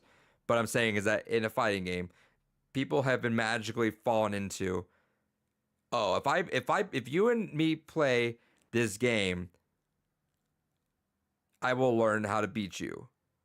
I don't need all this to learn stuff. If you and I keep playing Pokemon, if you keep refining shit, you will you will just be better than me.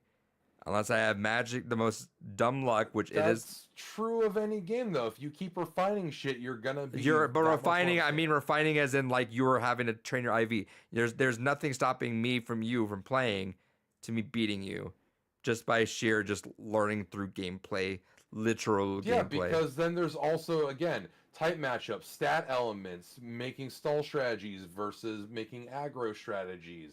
There's a lot of different components to it. IV is just one element. Yes, and there's a lot Again, of that's shit why I to made it. the Again, comparison to something like a fuzzy guard or into something like a 50-50 mix-up. I don't even know what the or- fucking first word you said was, and I play these games. So that's what I'm saying, though, is like But I've there's been a able lot to of these- do that. I've been able to complete to play competitively. Yeah, because again, that's just one element. Right. And what- fuzzies really only matter predominantly more so in more of the anime fighters, like your Guilty Gears, your Blaze Blues, etc. But it's also one of those things that, again, IVs are just one element of it versus all the other components to it. Again, much in the same way that in a fighting game, all those 50-50 mix-ups, just one element. Footsies, one element of it. Keep away tactics, one element of it. which can be naturally learned. Yeah, the type chart of Pokemon can be naturally learned. Understanding status moves are naturally fucking learned. There's a lot of things that mechanically held item optimization naturally learned. I hold this. We're item, I talking seem two to get different better naturally results. learns. Me, if I punch you and you keep pushing back this way, I'm like, oh, this is a fun move. I'm gonna keep doing that. Versus me having to read all the descriptions to figure out stuff. We're going about this differently. I'm not gonna leave this boat because I still feel the way I do with Pokemon. And ultimately what I'm trying to say is I think they should invest a lot more fucking money into making this more accessible and smarter in how they're advertising it. And for as huge of a franchise is, it's just not doing no. They probably have the ability to do a lot bigger than they are, and they're not. Because shout out to Game Freak, they're greedy. Hell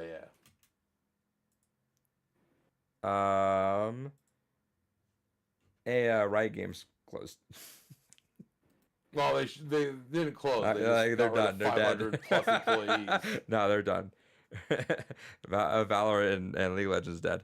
Hell yeah. Fucking kudos to them for hyper expanding. We were talking about this actually at work today. Fucking kudos to them for chasing the free tendies of the pandemic. Hyper expanding and also putting all their eggs in one basket with League of Legends instead of just being like, you know what, maybe we slow roll a couple new IPs. Maybe we just explore a couple different things. No, everything ties into League of Legends because that is clearly a success. People are just going to buy it because it has League of Legends on the cover. And surprise, that the name of the IP only gets you so far. You're still going to make something that entices people. And maybe you shouldn't have done 40 games at once. Yeah. I will say the most decent thing out of it was that I think I read that they did have the most like generous severance package that I think Jason Schreier has ever seen. Yeah, kudos to that. That is genuinely, I'll give them credit for that. Really good to see. I saw that there was also some worker replacement programs in terms of like, you know, they do some base level of helping folks find other employment. So kudos for that element of it as well. But yeah, still just, yeah, that's what happens when you're short-sighted and are still trying to chase after the free tendies. That really wasn't a real thing to begin with. I don't know what to tell you. And also when you put all your eggs in one fucking basket. This is true. I'm gonna bring I'm gonna change. We're gonna end the podcast in a second, but let me end on a fun positive note. Hell yeah. The DSP verse has been fun lately. I put it over here. DSP has now made a a playlist of all of his emergency vlogs. You'll love to see And it. the thumbnail for the first one is so fucking funny. It's just him holding his head with his hair back, just like in panic mode. It's so funny. Um, is that it? That's it. Let me double check one thing real quick.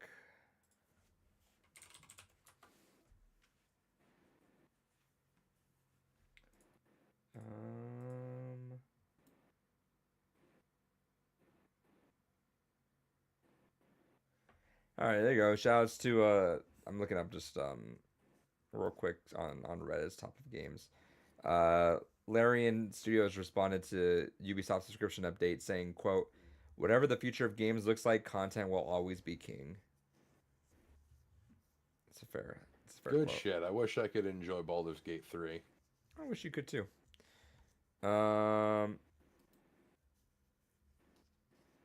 Valve made $1 billion from Counter-Strike cases last year. You'll love to see it. All right, I think we're about wrapped here. Oh, wait, there was one other thing I forgot to mention. Fucking Remedy and Take-Two getting into slap fights over the letter R. Yeah, did that all start and end while we were there? Yeah. Yeah, so that a thing that was brewing in a while, and I guess that Remedy came out and said, "Hey, we've been aware of this for a while. You're fine." And sure enough, it disappeared. So, this feels like one of those different departments, you know, because the legal department from all these companies are so entirely out of the loop of everything else. I feel like because it's legal, from my own corporate background experience, they should have an idea of who they're partnered with. You would think. They should have a vague idea of all their partner contracts and agreements. And maybe, just maybe, before they hit the button on something, they double check and be like, hey, we got this ready to go. We notice we happen to be doing something with these folks. Should we pull the trigger? Yeah. And also, hey, fuck off for. I hate this copyright shit of just like the most random innate shit. Reminds me of when like Bethesda was trying to like copyright scrolls or some shit. Fuck off with No, that. it wasn't Bethesda. It was journalist. What? No, fuck, that's right. I'm combine. I was thinking of the Edge journalist that fucking kept trying to copyright Edge. But yeah, fuck Bethesda. That's right, because they went after Mojang when they did the game there just called Scrolls. Yeah, fuck that bullshit as well. My favorite reaction to all this has been with Gamers Nexus in their information, in their kind of news wrap up. Steve from Gamers Nexus outright just called their lawyer and was like, "Can you copyright the letter R?" And his lawyer was so fucking dumbfounded that you would ask him something that stupid that he's just like, "Yeah, Steve, you can't do that unless there's like something hyper stylized about it, and even then, I don't think anyone would waste their time on it." And she's like, "Cool." And then he hangs up the phone and was like, "Those were billable hours," and then just continues on with the story, the rest of the news from there. But genuinely, one of my favorite fucking whole reactions to this. Dumb as fucking shit. Get better legal team. I don't know what to fucking tell you. Yeah, the legal teams of these places literally just are illegal. They don't give a shit about anything else. Apparently, they're just like, oh, let's just look for something to do today. Rockstar, hey, so how's that Max Payne remake looking? Sam Lake. ... Yeah, but it's not affected that whatsoever, so that's great. Let's see, is there anything else? I know that Capcom anti-cheat was fucking up a lot of Steam Deck shit. Yeah, basically, Capcom has not only just added into their most recent games, but games going back like 20 years, added a new anti-cheat system that's basically fucked Linux distros. There have been some patch efforts made by fans, and a little bit by Valve with Proton to kind of work around it. But fuck them. Absolutely fuck them. And I absolutely not. I made the mistake of getting Street Fighter 6 for fucking PC. Absolutely never again. Learned my fucking lesson. Should have known better with Capcom. But this is why I don't trust a lot of games on PC when it comes to major developers, because they do shit like this. Are you And getting it's Tekken like, no. on PC still? Huh? Are you getting Tekken on PC still, I hope? No, I mentioned last week that I'm getting it on PlayStation 5. It's Yeah, crossplay. I don't give a fuck. Okay, good. Yeah, I absolutely am not getting any more games on PC. Fucking unless it's from an indie dev that actually gives a shit. Absolutely not getting any more fucking games on PC like that. Not gonna have this fucking retroactive bullshit. It's so stupid. Tekken 8 comes out soon. I can't grab it yet because I gotta save money for Nier merch. Hell yeah. I will be getting it launch day, and I will be looking forward to going through that story. Shout outs to all the leaks that have been going on with that, trying to dodge those a little bit, just because I am fascinated to see what they actually do with this story. And I kind of want a blind impression going into it. But yeah, fucking A. I'm excited. Hell yeah. I got Mortal Kombat on PC. I still have never booted it up. I would just, as soon I as mean, it that happened. game's already tanked, so it's fine. Yeah, as soon as it came out, I was literally getting the mood for Mortal Kombat, and then just right when it came out, I was like, actually, I'm not. Yeah, and then they started charging absurd prices for DLC, and I think this is, I think actually with the player count metrics, they've actually are considering this game a failure. I think this game is actually be considered a flop at this point. Which is unfortunate because If they kept the earnest momentum they had at release, they would have been fine. But they did so much to the game that immediately burned all the goodwill that it built up. And honestly, the one thing Mortal Kombat and by extension Injustice kind of had going for them is they were the casual fighting game in the sense of they were the predominant ones to care about single player content. Now that Street Fighter and I mean Tekken's always cared about single player content, but now that Street Fighter stepped up and shown what can really be done with single player content, and here we got Tekken around the corner and a few other fighting games that are taking notes on that more. It's less of the casual game now. There's other more enjoyable options. True. Predictions on next character DLC after Eddie. My heart wants Armor King, but my head knows it will be a DLC. He will be in DLC pack 2. I think it'll be Anya probably.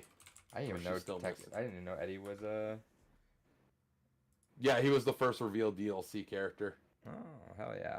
I'm gonna watch that video right now. Hold up. Hell yeah! How's my boy Eddie looking? Looking fucking good. Honestly, did they say when DLC's happening? I don't remember. I know they did give a rough timeline.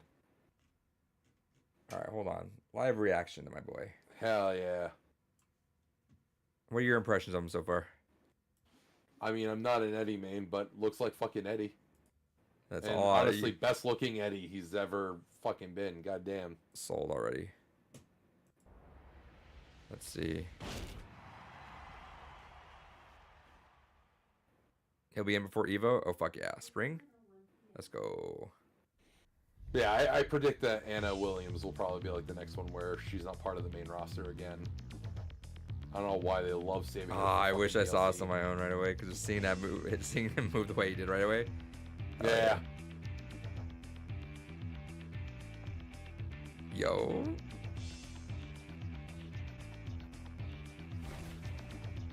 Coração ardente, mas cabeça fria. His design is great. What the fuck? He looks like Killmonger. Hell yeah. Yeah, it's fucking good. It's crisp. Hell yeah, dude. That's my dude.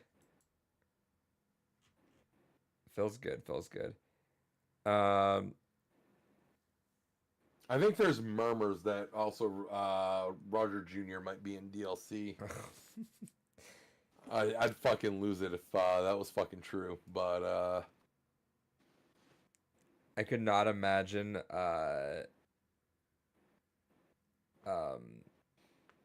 having a motion capture for Eddie.